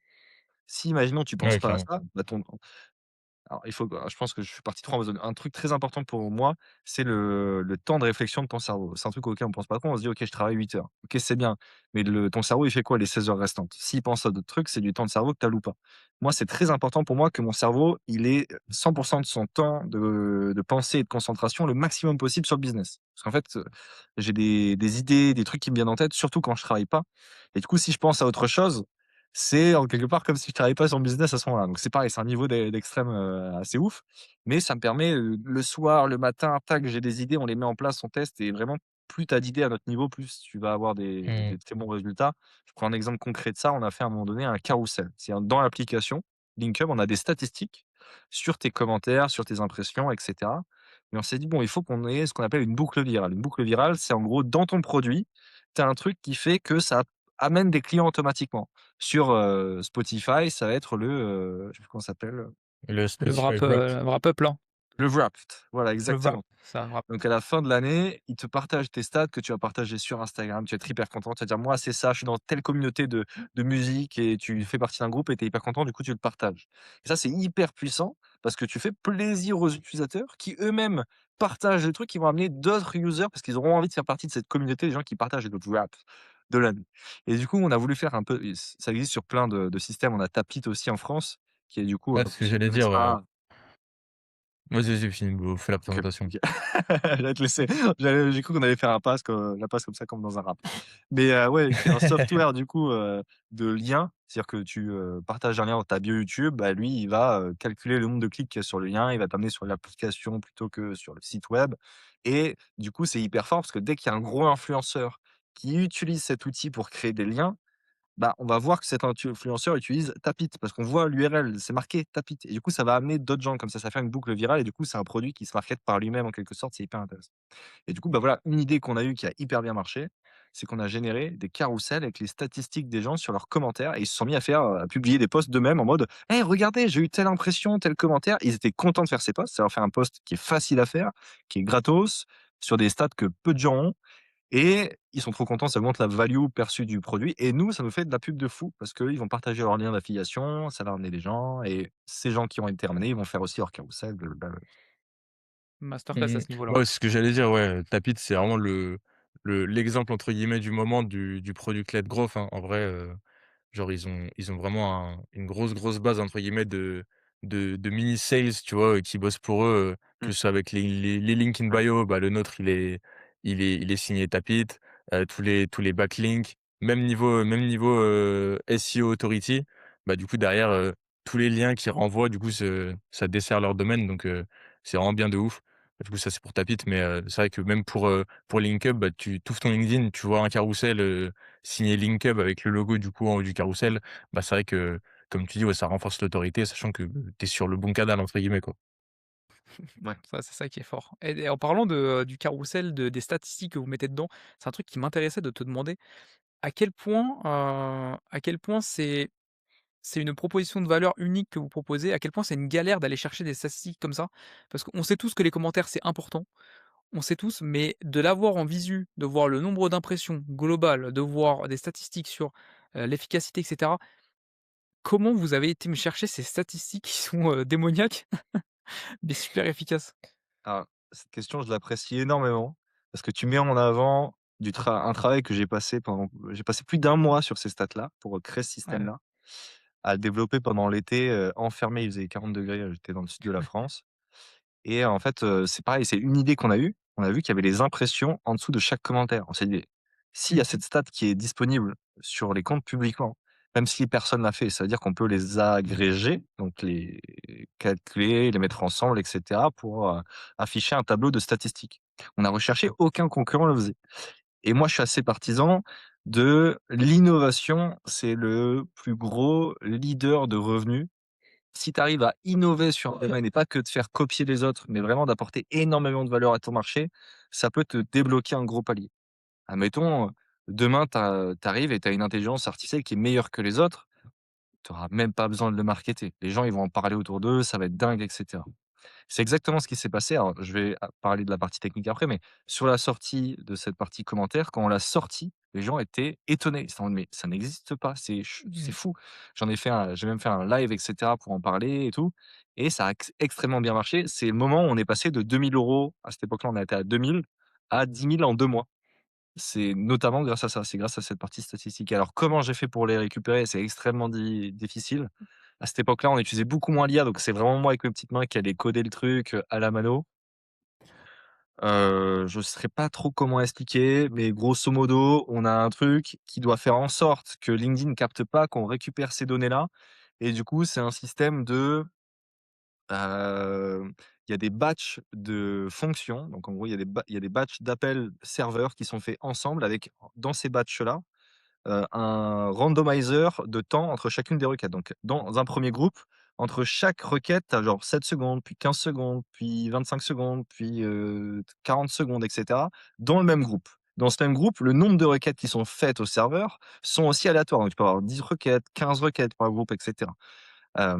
Et entre groupes, on a aussi un délai qui est aléatoire et bref, le principe de ouais, système hyper compliqué qui va faire des requêtes au serveur de LinkedIn pour récupérer des datas, c'est pour qu'il soit le plus humain et aléatoire possible. Ce qui fait que LinkedIn, à aucun moment, ne pourra te spotted comme, tu as automatisé et cetera et on a testé sur des comptes, on n'a jamais eu de problème avec ce souci-là. Par contre, tu peux, moi, là, il y a une semaine, j'ai fait un lead magnet. Donc en gros, un lead magnet, c'est tu demandes aux gens de commenter et de liker pour obtenir quelque chose, pour la sortie de mon nouveau projet. Les gens ont commenté en masse et du coup, j'ai dû leur envoyer avec mes petites mains, parce que je voulais pas utiliser d'outils pour ça. Je leur ai envoyé à chaque fois l'accès à la ressource et je l'ai fait une centaine de fois. J'ai pris un avertissement, j'ai été banni 24 heures parce que j'ai fait une action humaine, mais qui avait une façon de faire 100% automatisée et c'est vrai que Ouais, LinkedIn n'est pas répéter excellent et pour ça. mmh. c'est hyper intéressant. Alors LinkedIn a Ouais, la parce main que pour très le coup facile pour le ban et je finirai Ouais, là-dessus, je te laisserai la main. vas-y, vas-y, t'inquiète. Mais en fait, il regarde uniquement les actions que tu fais. Il a beaucoup de difficultés à savoir si tu as une extension ou pas. Il a un seul moyen de le faire et j'en parlerai après. Mais ouais, grosso modo, il y en a plein aujourd'hui, ils se font ban parce que, ils font des actions qui ont l'air automatisées alors qu'ils l'automatisent même pas et j'en ai plein des exemples comme ça. Ouais, j'étais quasiment sûr que c'était pas aussi simple, que juste un call API où du coup tu récupères la data, j'étais quasiment sûr que LinkedIn, l'API je crois que c'est compliqué donc pareil chez Emelia, apparemment c'était la grosse galère, chez LinkedIn, ils se sont fait ban même, bah, les outils de prospection, c'est la galère. Ils se sont fait ban massivement là il y a 6-8 mois je dirais, par un peu tous les concurrents, tu sais, qui se sont tous fait un peu warn et tous fait sauter. Mais ouais du coup, franchement bravo, hein, parce que en vrai, je pense que tu l'as très bien vulgarisé, genre le ouais. comment tu as fait. Mais je pense que c'est justement vulgariser, on n'imagine pas toute la galère, tu vois, qu'il y a derrière. Donc en vrai, chapeau. Bah, Bah, c'est ça qu'il merci fallait mettre en beaucoup. avant. Merci beaucoup. Je sais pas si j'ai réussi à bien le vulgariser parce que, je me suis un peu emmêlé les pinceaux, mais ouais, c'est un système très difficile et aujourd'hui, c'est ça qui est fou, c'est que du coup, comme on a innové et ça, c'est un vrai apprentissage qu'on peut avoir, on a innové, on a fait quelque chose de difficile, qui est dur d'accès, où il y a une barrière à l'entrée qui est énorme pour développer ce système-là. Bah, personne n'a réussi à le copier et donc En fait, ça fait 6 mois qu'on se traîne un avantage compétitif de dingue, où les gens, ils vont venir chez nous plutôt que chez parce qu'il y a d'autres extensions qui font il y a des gens qui ont essayé de copier de manière plus ou moins honnête, mais ils ont jamais réussi à copier ce système-là. Ce qui fait que nous, on est l'outil premium numéro un, et après tu as les autres qui essayent de faire des trucs à côté, mais voilà, on garde cette pole position parce qu'on a fait le choix à un moment donné de se dire: «On va innover, on va prendre un mois à développer un truc qui est complexe, où on ne sait pas où on va, où ça se trouve on va pas réussir», et aujourd'hui ça paye off. C'était Ouais, ma stylé. question suivante. C'était de savoir est-ce qu'il y avait des concurrents? Est-ce qu'il y avait des personnes qui avaient tenté de copier la feature? Et du coup, J'en je ai me j'en doute que J'en ai pas mal qui ont essayé de copier, et il y en a qui m'ont fait, ça c'est j'ai sur LinkedIn, vraiment, il y en a qui osent tout, quoi, qui ont aucune limite sur les coups de pute et tout, c'est impressionnant. On n'est pas là pour critiquer les autres et tout, donc je le ferai pas. Mais juste, voilà, c'est un truc que j'ai découvert cette année, c'est que peu importe la personne, faut toujours avoir un léger niveau de méfiance quand même, parce qu'on peut te la mettre à l'envers. Bon, en vrai, je le fais pas. Moi, je suis quelqu'un que je pars du principe: «Vas-y, on me fait confiance, on est humain et tout, on se kiffe, c'est que du love». Mais bon, ouais, voilà, j'ai été déçu, tu des humains un petit peu plus vicieux que d'autres, hein. On va dire que, bah, ouais, c'est je sais pas si plus vicieux, mais en tout cas, ouais, il y en a où dans des périodes de leur vie, ou peut-être qui sont très malheureux et cetera, qui vont avoir des comportements, ou même qui ont un niveau de morale qui est très différent, qui accepteraient peut-être que je leur fasse des coups comme ça parce qu'eux l'acceptent, je sais pas. Mmh. Ah, je sais que dans le business, tu en as vraiment qui sont mentalité, pirate de ouf, hein. En vrai, ouais. je pense que ça dépend ça dépend de l'estime, enfin, ça dépend du niveau «d'acceptation» entre guillemets de chacun et de ce qu'il est prêt à faire, mais en vrai, ça va du simple entre guillemets, je me base sur tes mots clés Google, pour faire de la pub sur toi, au truc, plus je te vole une idée directement, Ouais, c'est vrai, et par exemple, tu vois, moi aujourd'hui, j'ai sorti ce nouveau je rebondis sur ce que tu dis, j'ai sorti Linkpost, et je me suis permis de mettre, au-dessus du titre: «Bye bye, non concurrent and non concurrent», Ouais, bah, tu vois, moi j'ai et souri, tu vois, quand j'ai vu ça. Ouais, ouais, ouais. Et par exemple, ça peut-être que pour quelqu'un d'autre, moralement, il se serait dit: «Non, ça le fait pas». Moi, j'ai honnêtement hésité longtemps avant de le faire, mais je l'ai mis parce que je me suis dit: «Ça me va, si, j'étais à sa place, je j'accepterais qu'on me fasse ça», et du coup, voilà, j'étais OK avec moi-même. Ça, Mais pour le c'est coup, vrai je qu'il faut trouve, c'est pardon, ouais. Non, mais c'est un peu le jeu, tu vois? En mode, c'est la promesse en mode, en faisant ça, tu promets potentiellement qu'il y aura des meilleurs résultats. Donc c'est un peu aussi une pression que tu te mets à toi et ton tool que tu sors, en mode: «OK, je parle de mes concurrents directement sans passer par, pour le coup, par 4 chemins, je mets leur nom». Ça veut dire que derrière ça doit envoyer. Donc je me dis, c'est un peu à double tranchant. Bah, écoute, l'idée que j'ai eue derrière ça, alors du coup, pour, ceux qui connaissent pas, j'ai sorti un autre produit sur la création de contenu LinkedIn, qui est là honnêtement pour révolutionner la création de contenu littéralement. Parce qu'en gros, on a des millions de data, et nous, notre idée, c'est avec ces millions de data, on peut faire énormément de choses que les autres outils ne font pas, et d'ailleurs, je ne sais pas pourquoi ils n'ont pas encore fait ça à l'heure d'aujourd'hui, je ne comprends vraiment pas. Mais du coup, il y a un des concurrents que tout le monde me citait, qui était la référence en tout cas en France, et j'avoue, je l'ai testé, l'outil est loin d'être mauvais, et du coup, comme c'était dans la tête de tout le monde le meilleur outil de création de contenu, et que moi je savais que mon outil, bon, tout le monde dit ça, donc bon, voilà, c'est moi qui le dis, je sais pas ce que ça vaut, mais en tout cas moi je sais que mon outil est genre 10 fois meilleur que cet outil-là qui est considéré par tout le monde comme le meilleur. Je me suis dit: «Bah, il faut que j'arrive à le mettre en avant, il faut que je leur mette une claque aux gens et qu'ils comprennent direct». Et du coup, le meilleur truc, ça a été de dire: «Bye bye outil», nom de l'outil, pour dire: «Bah, voilà, non, nous on n'est même pas concurrents, genre on est bien au-dessus». C'est genre, c'est un outil qui révolutionne et qui va au-delà de ce que faisait ce genre d'outil, qui était déjà le numéro un. Et du coup, en termes de marketing, c'est que c'est très puissant et ça a pas mal marqué. C'est incroyable. Moi, j'aimerais bien dire du bien de l'outil. Malheureusement, les slots étaient un peu trop limités. J'ai même pas eu le temps d'ouvrir mes mails que qu'il y avait plus rien. Ouais, La folie. Mais c'est parti très, très vite, non, dans la journée? bah, en gros, on a ouvert, pour, 50 places. On a commencé à en parler une semaine avant l'ouverture des 50 places, et on a récupéré des emails et cetera, et le jour J, donc on a envoyé des emails un peu avant et tout, et en fait, il y en a plein, plein, plein. J'en ai une dizaine, je mens pas, hein, j'en ai vraiment une dizaine qui m'ont contacté après la sortie, qui m'ont dit: «Ah, j'ai pas reçu l'email, j'ai pas reçu, je voulais rejoindre» et cetera, et du coup, on a vendu 50 places en 12 heures, ce qui en vrai laissait Mmh. largement le temps de venir, hein. C'était pas non plus, on n'a pas vendu le truc Non, en non. quelques secondes, tu vois? Mais c'est vrai qu'il y en a plein qui l'ont loupé parce que, bah, ils ont pas reçu l'email, ou bah, tu fais autre chose, quoi. C'est pas non plus c'est pas, l'iPhone 20 qui sort non plus, tu vois? Donc voilà. Mais Dans mon cas, c'est de honnêtement, la paresse, hein. ouais, voilà, enfin, tout le monde a sa raison et c'est OK. Mais du coup, on était très contents. On a fait de super chiffres. et ça n'annonce que du très lourd parce que, bah, du coup, pour les prochains groupes, on a déjà des dizaines de personnes qui sont là après à actualiser la page. Pour te dire, le jour J, j'ai plusieurs personnes, qui étaient là, qui actualisaient la page à 9:00, pour être tenues au courant, quoi. Ah c'est incroyable et tu as déjà un prochain slot, je crois que tu avais dit que début février tu un nouveau slot?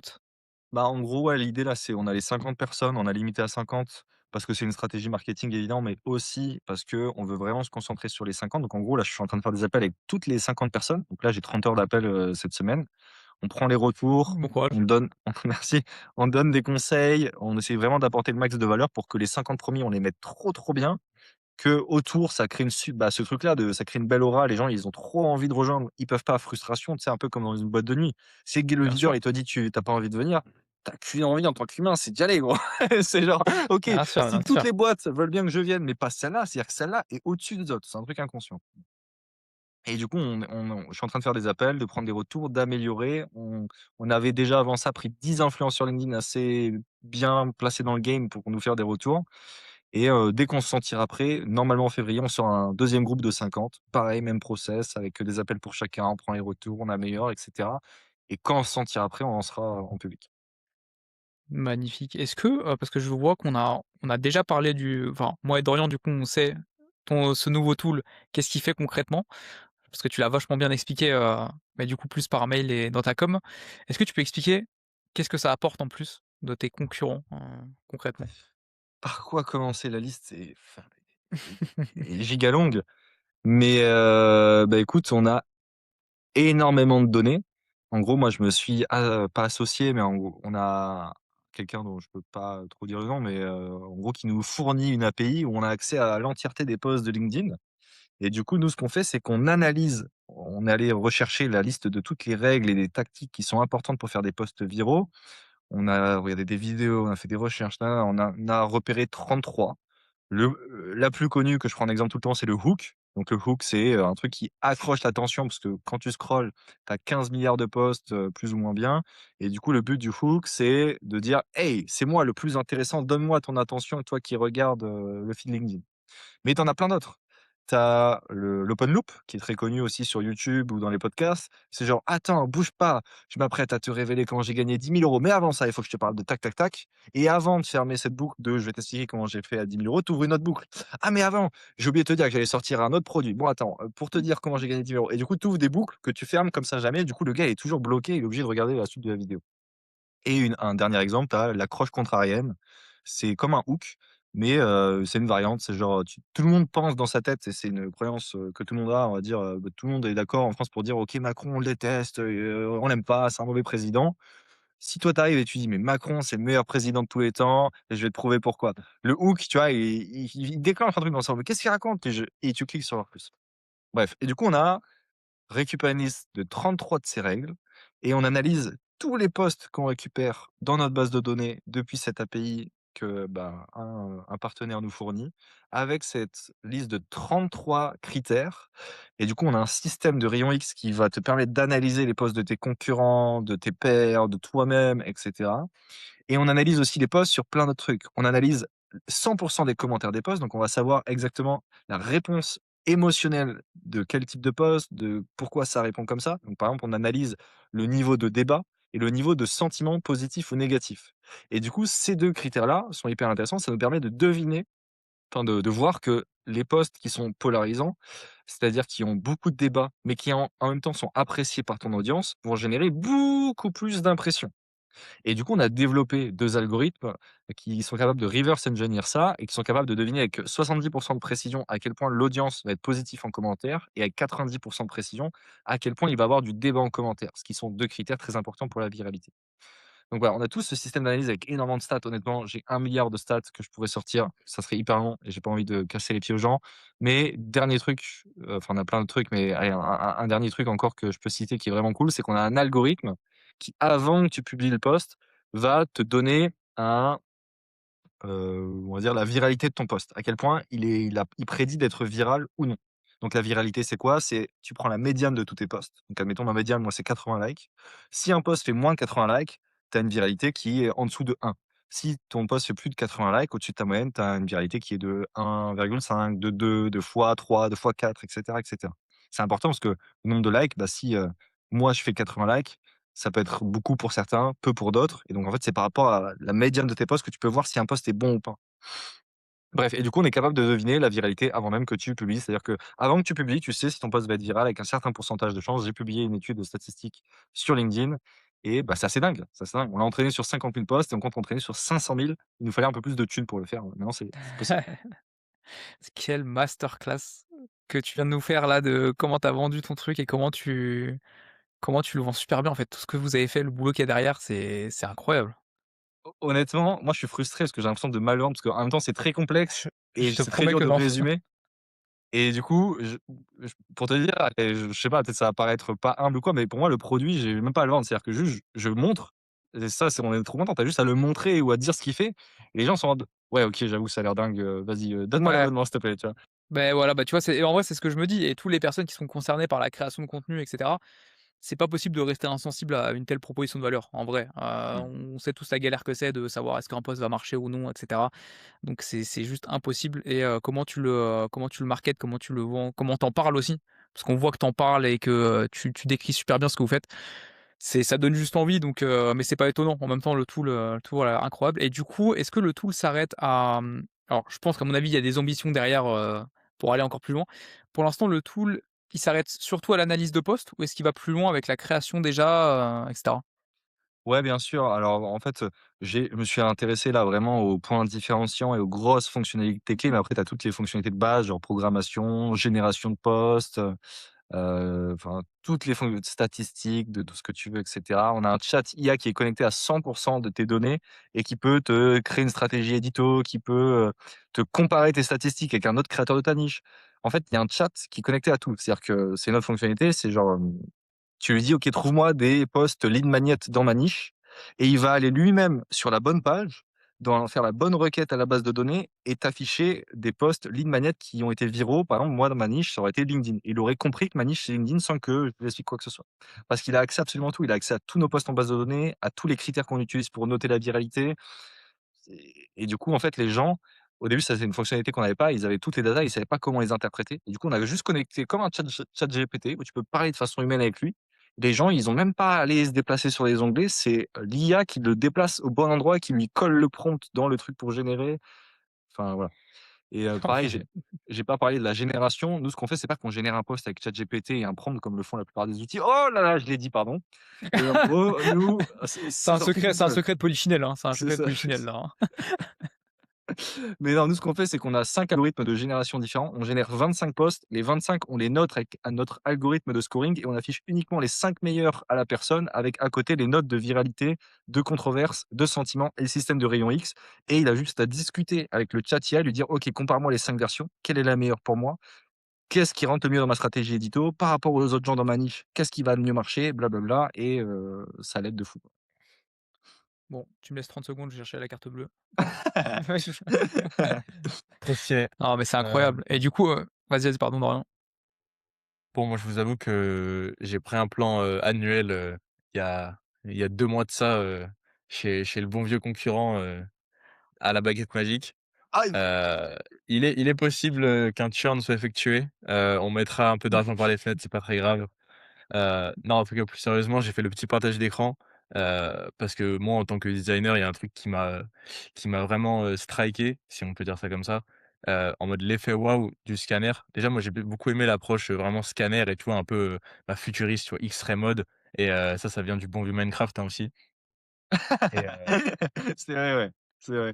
c'est vraiment méga stylé, tu vois? Genre, tu vois, tu as un peu le truc de la potion, de l'éclair avec l'IA, bon, c'est méga stylé, tu vois? Et en fait, quand tu descends tout de suite, en fait, avec l'effet de hover, en fait, tu peux voir et tu comprends directement, en fait, la value, tu vois? Et l'élément différenciant et en fait, moi, quand j'avais vu ça, tu vois, sur les premières images, bah, c'était vraiment le truc qui avait retenu mon attention, tu vois? Parce qu'en fait, là, du coup, tu as un summary par IA de tout ce qui est highlighté, où du coup, tu vas avoir les bénéfices, et les trucs un peu négatifs sur ta partie. Donc du coup, tu vas pouvoir tout de suite affiner en fonction. Heu, Ça te fait de l'analyse de tes posts. Je suppose que ça le fait aussi sur ceux que tu es en train d'écrire, et peut-être du coup, ça t'aide entre guillemets dans ta rédaction et en tout cas, du coup, bah, c'est classé, voilà, genre, rythmique, répétition, enfin genre le parallélisme, Je peux mettre en en français vrai qui est si un tu truc veux, hein, grave si jamais. utilisé. Ah trop stylé. Bon en vrai, justement je trouvais pas le mot en français mais trop relou. OK. Mais ouais, Mais bah, ça c'est je te remercie de le mettre aussi bien en avant, c'est vraiment sympa et bah, c'est ce que je disais, c'est-à-dire qu'en fait, le produit, on n'a pas trop à le vendre. Notre landing page, en non. termes de copywriting, elle est assez pauvre. Il y a très peu de texte et cetera. On montre juste, on dit: «Bah, voici en fait une de nos features» et on l'affiche et en fait, c'est très visuel. Et on est convaincu qu'on a, en fait, juste à montrer aux gens ce qu'on peut faire avec l'outil et ils vont le prendre parce que pour l'instant, il y a aucun concurrent qui le fait. Alors, je pense que peut-être que ça va changer avec, le temps et qu'il y en a, voilà, nous on s'est inspiré de certaines choses de concurrents, hein, tout n'est loin d'être mauvais et Mmh. justement, je disais que ce concurrent Magic Post, on peut donner le nom, c'est pas grave, là je dis du bien et très bon et du coup, on est juste arrivé et on a, ajouté des trucs qui se faisaient pas. On a innové et je pense que c'est ça, encore une fois, qui va nous permettre de faire beaucoup de revenus.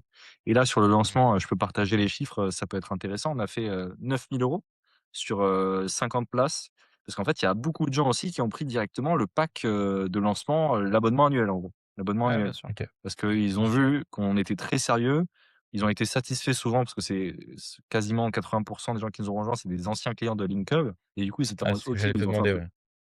Ouais, en gros, quasiment tous nos clients viennent de Linkup. On a juste envoyé des emails à tous les clients Linkup. On leur a dit: «Bon, bah, on sort un nouveau produit. Mmh. Il y a 50 places, ça va être dingue, chaud ou pas?» Et en fait, moi, comme aujourd'hui, j'ai fait des centaines d'appels avec des clients Linkup. J'en ai fait vraiment plus peut-être 200, même plus, et j'ai apporté de la valeur et cetera. Il y en a plein qui nous font énormément confiance et là, en fait, il y a pas eu d'appel de vente, il y a pas eu de démo. C'est-à-dire les gens, ils ont acheté sur une promesse. On Ouais, leur a dit: «Bah, voilà, il va avoir ce produit, il est génial» et on a eu, je crois, 30 de gens qui ont pris l'annuel. trop stylé. Ouais, Bah et en vrai c'est pas étonnant, hein. comme on le prône, hein, en vrai, la vente, c'est vraiment confiance, crédibilité, autorité. Du coup, bah, avec les clients LinkedIn, forcément, tu avais les 3. Surtout si c'est des gens que tu as déjà eu en call et tout, bah, forcément, tu as la confiance, tu as la crédibilité, bah, vis-à-vis de ce que tu as déjà fait avec LinkUp parce que forcément, les clients sont déjà satisfaits et évidemment, tu as l'autorité parce que, bah, du coup, maintenant, on associe ton nom de ouf à LinkedIn donc forcément, si tu sors un nouveau tool, sur le réseau, bah, forcément, ça va être un banger, quoi. Ouais, c'est un peu ça, mais c'est cohérent et même on voit les utilisateurs Linkub, j'en fais partie, on voit comment le tool il a évolué en quelques mois. Forcément, on se doute que, quand tu vois le travail qui était derrière et quand tu réfléchis un peu, est-ce que ça a dû demander par exemple rien que de rajouter les statistiques, tu te dis: «OK, ça va envoyer du sérieux» et ils sont pas là pour faire une copie, on va dire, de Wish de ce qui existe déjà, mais ils sont là pour saboter Ça les là les concurrents. Ça là, c'est vraiment stylé, hein, genre, la petite Ouais, potion, ouais, moi ouais. je suis sensible aux petites animations aussi, tout lui, c'est du chat CN, moi je suis ultra sensible à ça, je suis fan, donc non, non, franchement, aussi bien l'UX que lui, franchement, c'est géré, franchement, big respect. Ouais, Merci à big vous, respect. ça me fait chaud au cœur, ça me fait chaud au cœur. C'est moi qui ai développé, quasiment à 100 le tool, donc je suis vraiment content de ces retours-là et du coup, ouais, maintenant la responsabilité avec mon associé, maintenant qu'on a 2 produits, elle est assez simple. C'est moi, je suis responsable de Linkpost, lui de Linkhub et du coup, là, il est en train de sortir de nouvelles fonctionnalités sur Linkhub et moi, je suis en train de développer Linkpost de mon côté, donc ça nous a simplifié un peu Génial. le truc. Ouais, ouais, Ouais. ouais, ouais, non, mais c'est génial et du coup, le but, est-ce qu'on peut parler du but moyen long terme? C'est parce que j'ai l'impression que tu as un vrai petit écosystème qui se crée, parce que là, on a Linkpost, on a Linkhub. Il y a le petit à côté, le petit frère, on en a pas parlé, Linkearn, Ouais, ouais, c'est ça si je me trompe pas? c'est ça, ouais. Petit frère que je connais un petit peu moins, mais qui, j'ai l'impression, est super utile si tu te lances sur LinkedIn et que tu pas les bases, les compétences de savoir comment faire. Alors c'est pas un outil, c'est pas un outil. Non, oui, Ouais, oui, oui, oui. ouais, OK. j'avais le feedback de Tony, mais je crois qu'il nous en avait parlé en plus Thomas, je sais pas si tu étais qu'avec moi, mais où du coup, ouais, en gros, c'est plus, mini formation slash Oui, oui. accompagnement où du coup, ouais, ça te donne un peu les armes et du coup, Tony m'avait dit qu'il t'avait connu grâce à ça. Je sais pas si c'était sous la forme de Linkedin, à l'époque, mais en tout cas, que du coup, ensuite, il avait continué sur LinkedIn et que du coup, bah, il avait surkiffé parce que c'est ça qui lui avait permis de skyrocket un peu son acquise, LinkedIn, quoi. Ouais, bah, Tony, qui était passé, c'est pour ça aussi que j'ai vu le premier épisode avec lui qui était très, très cool. J'ai eu un appel, tout à l'heure avec lui parce que, bah, je fais du coup 50 appels avec, chaque personne de Linkpost et il a fait partie des gens qui ont pris Linkpost et du coup, Je j'étais en bosse. appel, juste avec lui, juste avant. J'ai oublié de lui dire qu'en plus que je faisais le podcast après, j'aurais dû lui dire. Mais alors ouais, ma vision, bah, là, pour dire du coup, en août 2025, on était à 2 000 €, 2 200 € de CA. Donc on vivait du projet, c'est-à-dire qu'on avait 0 € sur le compte. Moi, j'étais retourné chez ma mère, on était vraiment à zéro, full time dessus en mode: «OK, on a un truc, on y va à fond». En octobre, septembre-octobre, on passe très rapidement à 10 000 de CA. Donc juste avec Linkub, on est à 10 000 de CA, on maintient 10 000 de CA. Il y a un mois, on fait 7 000 8 000, mais sinon on a fait 10 000 et du coup, là, en janvier, on lance Linkpost et ce mois-ci, du coup, avec Linkub plus Linkpost, on a fait 15 000, un peu plus, 15 008, un truc comme ça.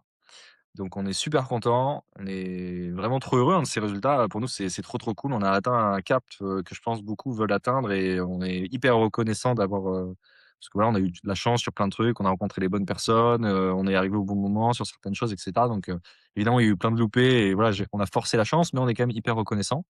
Et là, bah, sur ce mois-là, donc sur ce mois de février, on va sortir un deuxième groupe de 50. Les prix vont être légèrement plus chers et le groupe encore après sera plus cher et à la sortie, on vise un abonnement par mois qui sera de 99 €, voire plus, en fonction de à quel point on arrive à améliorer ce truc-là. Parce que pour nous, genre, si tu arrives à enfin, si les toutes les fonctionnalités que je t'ai citées, elles sont au max, moi je suis prêt à payer 500 balles s'il faut en fait pour l'outil. Donc je me dis on peut vraiment monter le Mmh. prix et se positionner en offre, vraiment premium. Donc voilà, donc sortie du batch qui va faire 10 000 ou plus sur Linkpost ce mois-ci, Linkem qui va chercher du 10 000 ou plus aussi. Donc on sait qu'on va faire à peu près 20 000 voire plus, mais on aimerait bien aller chercher du 25 K et sur les mois suivants, bah, je pourrais dire ce qu'on souhaiterait avoir, mais la réalité, c'est qu'en fait, sur du SaaS, tu es un peu comme le capitaine d'un navire. C'est-à-dire que tu as le compas, c'est les retours utilisateurs, donc tu es là, tu dois, tu vois, aller aux bonnes directions. Tu es sur un sas, donc en fait, c'est toi qui dois gérer la voile, c'est toi qui dois des fois pagayer, c'est toi qui dois regarder au loin avec ta je sais pas comment tu appelles ça, ta longue vue, Ta s'il y a longue des vue. orages ou quoi et cetera. Tu es vraiment le capitaine d'un navire et tu dois réagir aux éléments. Des fois, il y a de l'orage, des fois, il y a du vent, des fois, il se passe rien, des fois, il y a un trou, tu dois aller vider avec de ton seau l'eau du bateau. Et donc en fait, ça se trouve, dans un mois, on aura eu tellement d'événements qui seront arrivés extérieurs à nous, qui changeront. Tu vois, LinkedIn qui met en place une nouvelle règle ou le marché qui se fait bouleverser par un nouvel outil IA, que nous, on a des objectifs sur les mois prochains. Mais franchement, tu du brouillard, quoi. Là, actuellement, je peux pas te dire, je peux pas te dire. Mmh. Ce qui est sûr, c'est Ouais, que clairement. en fin d'année dernière, on s'était dit: «OK, il faut qu'on atteigne 50 K de CA par mois avant la fin 2026».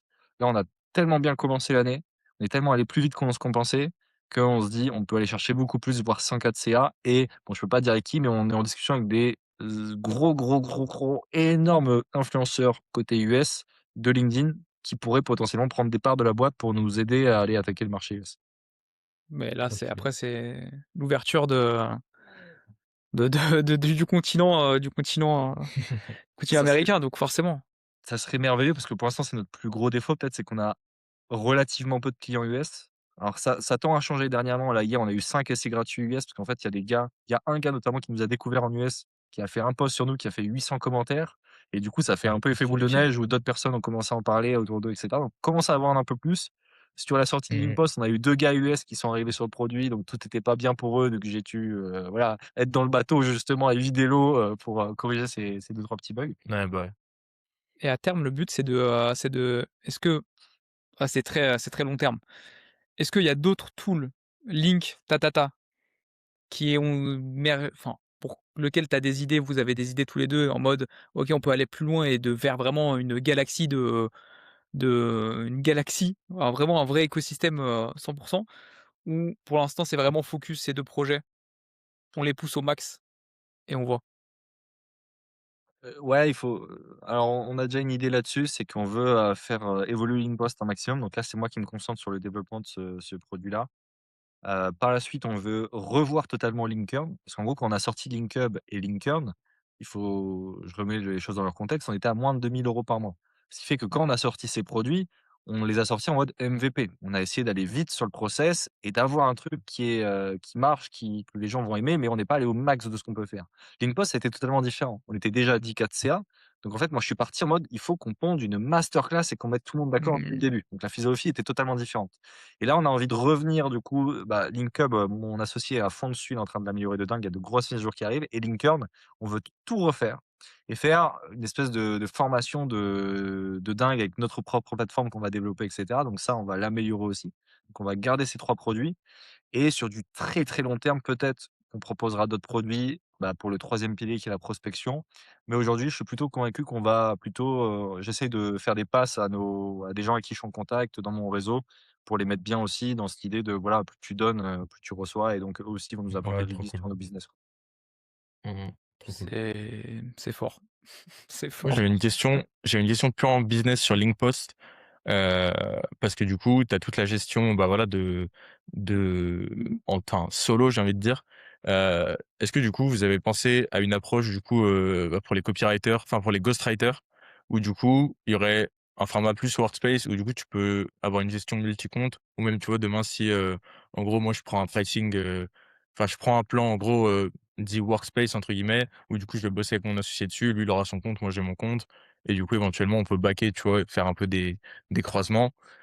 Ce cas-là et du coup le cas, ghostwriter où du coup, bah, tu peux gérer, peut-être, 10 comptes de tes clients, tu vois? Et avoir, entre guillemets «un écosystème», bah, du coup pour gérer tous tes clients en tant que ghostwriter, quoi. Ou est-ce que c'est pas du tout la cible? Tu mets le point sur un truc, hyper important. Sur LinkedIn, il faut savoir qu'on a deux-trois personnes, deux 3 non allez, j'abuse, peut-être, un peu moins de 10 personnes qui ont plusieurs comptes LinkUp sur une même organisation, donc sur un même OK, workspace. On a même, quelqu'un chez nous qui a je crois 17-18 comptes LinkUp, sur un même workspace et ça, c'est un truc qu'on OK, a eu du mal à faire, c'est aller chercher des clients, mais des grosses agences, des gens qui vont nous rapporter beaucoup de business d'un coup. Je sais pas, c'est pas le truc qu'on a maîtrisé le plus, mais ouais, c'est présent sur LinkUp et par chance, moi, j'utilise ce qu'on appelle un boilerplate en développement. C'est en gros, tu as toutes les fonctionnalités de base qui sont déjà là dans le code et en fait, le truc de ouais. workspace est déjà implémenté par défaut. Du Tu coup, j'en l'as, ai pas ouais. à le Ouais, je dev, il vois, est ouais. déjà là et il est déjà prêt. C'est juste qu'en termes d'acquisition, c'est un truc que je maîtrise beaucoup moins, c'est aller chercher des agences, des trucs comme ça. J'ai Ouais. l'impression que ça se fait beaucoup plus et peut-être c'est un truc où je me trompe, mais par, des appels, du réseautage et cetera. Ou en tout cas, je sais pas, j'ai pas hacké encore ce truc-là de faire de l'acquisition sur des plus gros clients et c'est dommage. Parce qu'en vrai, tu vois, le Mmh. gars, il nous a rapporté au début 17 comptes. Ça, il a été arrivé très tôt. Quand il avait 17 comptes, il avait 25 de notre OCA, tu vois, à la fin du mois, donc Ouais, c'était un bah, gros, gros clairement. client. Clairement, ça fait des gros deals et nous, tu vois, c'est un peu le pari qu'on a pris aussi avec Comment, c'est de vraiment, tu vois, tout de suite, même si, bah, du coup, c'est la galère, heu, pour nous, les workspaces et cetera, c'était plus compliqué, bah, parce qu'en vrai, on a regardé, tu vois, avec des boilerplates et tout, les workspaces de base et c'est vrai en termes de features, c'était compliqué de faire fitter, sachant que, ouais, on avait des permissions qui fitaient pas. Est-ce que c'était workspace et du coup, tu avais un sous-workspace par projet? Du coup, tu vois, il y avait plein de questions qui se posaient. Donc on a fait notre truc à notre sauce. Mais c'est vrai que du coup, ça fait des clients, bah, déjà qui ont une lifetime value qui est bien plus importante. Parce qu'en vrai, c'est tout con, mais un web designer freelance qui est en micro, il va pas pouvoir déduire ses charges. Donc du coup, c'est entre guillemets «déduit de son perso». Mmh. Alors que du coup, bah, une agence, tu vois, c'est sur la boîte et du coup, c'est pas de l'argent en vrai, tu vois, moi, en tant que freelance, c'est ce que je me suis dit, tu vois? Genre, sur un truc, on va dire sur un revenu un peu incertain, tu vois, en tant que freelance à 1 000-2 000 balles, bah, ça fait chier de jeter vers la fenêtre, une trentaine d'euros, tu vois? Sachant qu'en fait, tu sais pertinemment que c'est sur ton compte, que c'est pas une dépense d'entreprise, tu vois, que tu peux déduire. Donc du coup, c'est vrai qu'on a tout de suite pris le pari de ouais, closer des «plus gros deals» entre guillemets, parce qu'en plus LTV plus grande quoi, plus longue. Je suis 100 d'accord et en plus, c'est trop dur pour eux de changer d'outil. Si tu arrives à en choper un et l'installer sur ton outil après, c'est Bah, c'est ça, parce que ouais, genre nous, on s'est dit aussi, du coup, bah, custom onboarding pour déjà choper les mmh, process en interne qu'ils ont déjà, parce qu'évidemment, bah, les grosses agences, c'est égal, bah, du coup, gros travail sur les process, mmh, parce qu'ils ont des gens même qui sont «faits pour ça» entre guillemets au sein de l'agence. Donc du coup, on prend des appels pas mal avec des agences pour mmh. justement, bah, voir comment on pourrait faire fitter au mieux, voir en termes d'intégration ce qu'ils ont besoin. C'est de là aussi que c'est venu, l'intégration Trello. Donc du coup, voilà, on prend ce pari-là et en vrai, Alors, on moi, on creuse personnellement, bien là-dessus, quoi. je suis très Ouais, curieux du dis-moi. coup, parce que tu as lancé ce process-là. Alors, je sais pas à quel point tu as réussi à avoir des agences et tout. Comment tu arrives à aller les trouver ces agences-là? C'est quoi ton process là-dessus? En vrai, Coach-moi s'il te plaît. En live. j'ai envie de te dire, c'était bah, en fait, moi, j'ai fait full prospection LinkedIn où du coup, j'ai couplé avec, bah, la création de contenu. Donc du coup, en gros, j'ai parlé avec, il y a rien encore fait, donc en vrai, il y a pas forcément de non-dit ou de trucs à cacher. Avec Gemeos, j'ai parlé avec leur lead Webflow, Mmh. du coup, qui s'appelle Brian, qui venait de Lyon et tout, donc on s'est même rencontrés et tout en physique, avec qui j'ai parlé vraiment très, très early, Je lui ai montré vraiment la maquette, MVP, sur Figma, tu vois? Et donc du coup, voilà, il m'a donné full feedback là-dessus. Eux, comment ils géraient. Ils ont déjà un tool du coup qui est implanté donc méga stylé.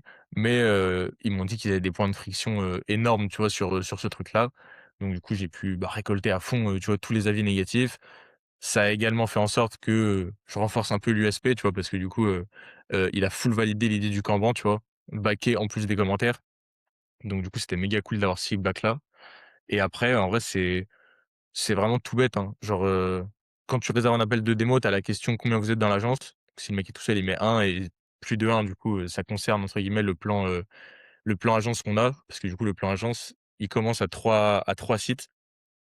Donc du coup, bah, en gros, je sais que tous les mecs qui sont 3 ou plus, après, tu rajoutes des add-ons «payants» entre guillemets, et en vrai, ça se fait pas, je vois pas de grande différence. Dans le sens où en fait, forcément en vrai, tu as un décisionnaire qui est le CEO ou quoi, heu, mais après en fait, bah, c'est vraiment, ouais, je pense plus de l'écoute et du coup, plus un truc où finalement tu mets un gros point d'honneur sur, bah, faire fitter au maximum avec leur process. Parce que du coup, tu prends le pari que si tu les écoutes et que tu fais full support avec eux, bah, du coup, tu vas être proche d'eux, donc du coup, tu vas pouvoir dev des features, dont ils ont besoin et entre guillemets «faire fitter», au fur et à mesure. Hem, Évidemment sans tout prendre au pied de la lettre parce que sinon tu t'y retrouves pas, mais je sais pas si j'ai besoin de le préciser. En tout cas, sûrement pas pour toi, Yanis. Heu et voilà, sinon, en vrai, tu vois, Brian, je l'ai eu en call, donc je sais qu'après, il aura aucun mal à faire remonter, tu vois? Si lui, je lui mets l'outil entre les mains, s'il valide, je sais qu'il pourra faire remonter, tu vois? Donc en vrai, il y a rien de fait pour l'instant, encore une fois, mais voilà, genre, ça se fait de manière naturelle, j'ai envie de dire et heu et je sais que derrière, après, ça peut aboutir sur des trucs cool, quoi. Mais du coup, ouais, onboarding custom avec eux pour, vraiment, comprendre, eux, les cas d'usage parce que pour le coup, c'est diamétralement différent, Mmh. ils ont un niveau d'awareness qui est fou comparé aux freelance.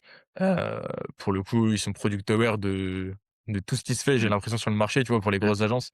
Donc c'est méga cool d'avoir leur feedback là-dessus, tu vois? Ça donne même d'autres idées, Mmh. d'autres angles, d'autres approches. Donc c'est vrai que c'est très cool d'avoir aussi, cet ICP-là à et être confronté à eux, c'est vraiment, beaucoup de learning, en vrai.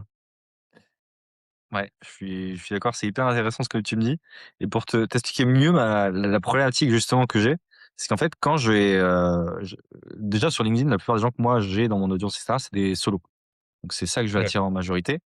Et les solos, ce qui est cool, c'est que quand tu as un solo, bah, il a envie d'aider un autre solo, il va lui partager l'outil. Moi, les agences que j'ai eues, le peu d'agences que j'ai eues, c'est genre OK, bah, par exemple, j'ai une agence LinkedIn qui fait, voilà, des services sur LinkedIn et tout, ils ont 17 comptes chez nous. Je lui dis: «Bah, écoute, tu peux me partager à d'autres personnes?» Il me fait: «Bah, frérot, c'est mes concurrents, donc si tu veux, je vais partager à Ouais, personne, hein, compte pas sur moi». Et du coup, en fait, c'est beaucoup plus dur de faire un lien comme ça de: «OK, j'ai un client, il va m'en donner un autre, puis un autre». Non, en fait, il est en mode: «Bah, non, moi, j'aime bien ta solution, mais compte pas sur moi pour la partager, quoi». Ce qui est plutôt Ouais, bah, ouais. valorisant en quelque sorte, mais chiant, quoi. ouais, ouais, ça te Ouais, de limite ouf. dans ton évolution de ce côté-là. Putain, c'est marrant, mais c'est logique. Bah, quand tu le dis, quand tu l'expliques, c'est logique, en fait, mais ouais, c'est ouais, très humain. Pourtant, tu vois, j'en ai pas beaucoup quand je suis en appel, j'essaie de créer de la relation. Je lui dis: «Bah, écoute, si tu connais d'autres personnes, pour, ouais, hésite pas», tu vois? Il me fait: «Ah, bah, désolé, je connais personne», mais j'ai bien compris qu'il connaissait tous ses concurrents et qu'il veut pas me donner, juste, comme Mmh. ça, tu vois?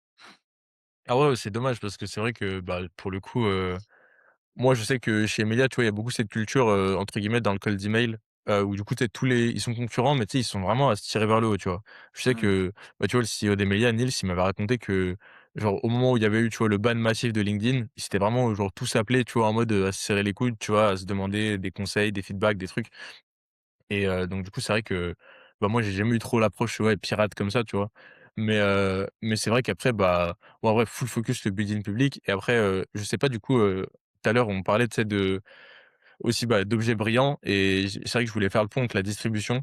Genre, je sais que toi, tu prônes beaucoup le truc où, bah, voilà, court, moyen, long terme sur le sur ce que tu prends en distribution. Genre, tu as la distribution court terme, les ads, le cold email, heu, la prospection et tout. Tu as le moyen terme et tu as le long terme avec le SEO et tout et où du coup, bah, c'est vrai que se diluer sur ça, c'est aussi un truc, pas dingue, je pense. Où du coup c'est bien de focus sur un canal, de le monter à fond et puis après de te développer petit à petit. Je sais que c'est un peu ce que vous avez fait vous, chez Linkup, où du coup finalement, tu sais, tu pars pas à faire, de l'Ads, du cold email, du SEO tout d'un coup. parce que sinon forcément, tu te dilues et c'est pas ouf. Mais où du coup, je me perds, c'est cool, marketing. Bah, alors c'est bien, non, c'est hyper intéressant, tu m'as jeté du coup sur, les sujets de l'acquisition où effectivement j'ai une chaîne YouTube donc je publie plus rien mais j'ai pas mal parlé, Mmh. et découpé en mode OK, court terme, bah, tu as des trucs qui vont t'apporter des résultats dès maintenant, mais forcément comme tu as moins d'attentes, tu auras moins de résultats et plus tu acceptes dans la balance d'attendre ou de mettre des efforts, plus les résultats vont être gros en retour. C'est une logique Mmh. qui est plus ou moins vraie, hein, c'est pas tout le Oui, temps voilà, vrai, ouais. tu as des startups qui arrivent à faire des milliards en quelques jours, enfin quelques jours peut-être pas, mais voilà qui scale hyper vite. Mmh. Mais j'aime bien cette logique-là, elle permet d'avoir une idée. Typiquement si, voilà, ton premier er canal d'acquisition que tu essayes de faire alors que tu as 0, c'est le SEO. Bon, je sais pas, te peut-être, mais ça me semble pas être optimal et du Ouais, de coup, ouf. c'est vrai que nous, dès le début, on savait exactement ce qu'il faut faire. Genre, j'ai une vidéo sur YouTube où je dis: «OK, on va lancer ce SaaS-là», où j'explique, parce qu'en fait, ce que j'ai pas dit, c'est j'ai 3 vidéos sur ma chaîne YouTube où je lance, LinkUp, en fait, et on peut me voir, passer de 0 à, je sais pas, 800 € de MRR et je partage tout et du coup, la première chose que je dis, c'est: «OK, je vais utiliser les autres influenceurs LinkedIn que j'ai dans mon réseau pour qu'ils partagent l'outil». Et du coup, on a testé plein de choses. On a fait du setting, on a fait beaucoup de choses et on est revenu exactement à ça, où j'ai dû juste être un bon, savoir bien créer des liens avec les gens, leur donner beaucoup de valeur en amont pour qu'ils partagent d'outils et c'est ça qui marche le mieux en fait, ça a été le bouche à oreille, de connaître plein de gens et en fait, au début, dans un SaaS, souvent, tu sais, on te dit: «OK, il faut que tu trouves le truc, genre l'ad qui va tout casser ou un bail», mais en fait, au début, c'est du grind. Tu là, c'est chaque appel compte. Faut vraiment que tu ailles chercher chaque client, que tu le mettes trop, trop bien. Tu un truc d'affiliation qui casse tout. Nous, on donne 50 à nos partenaires, à nos ambassadeurs. On les fait de la pub dans la newsletter, dans le produit. On fait tout pour les mettre au max et ouais, ça a été vraiment du grind sur l'acquisition, du grind, du grind, du grind, du grind.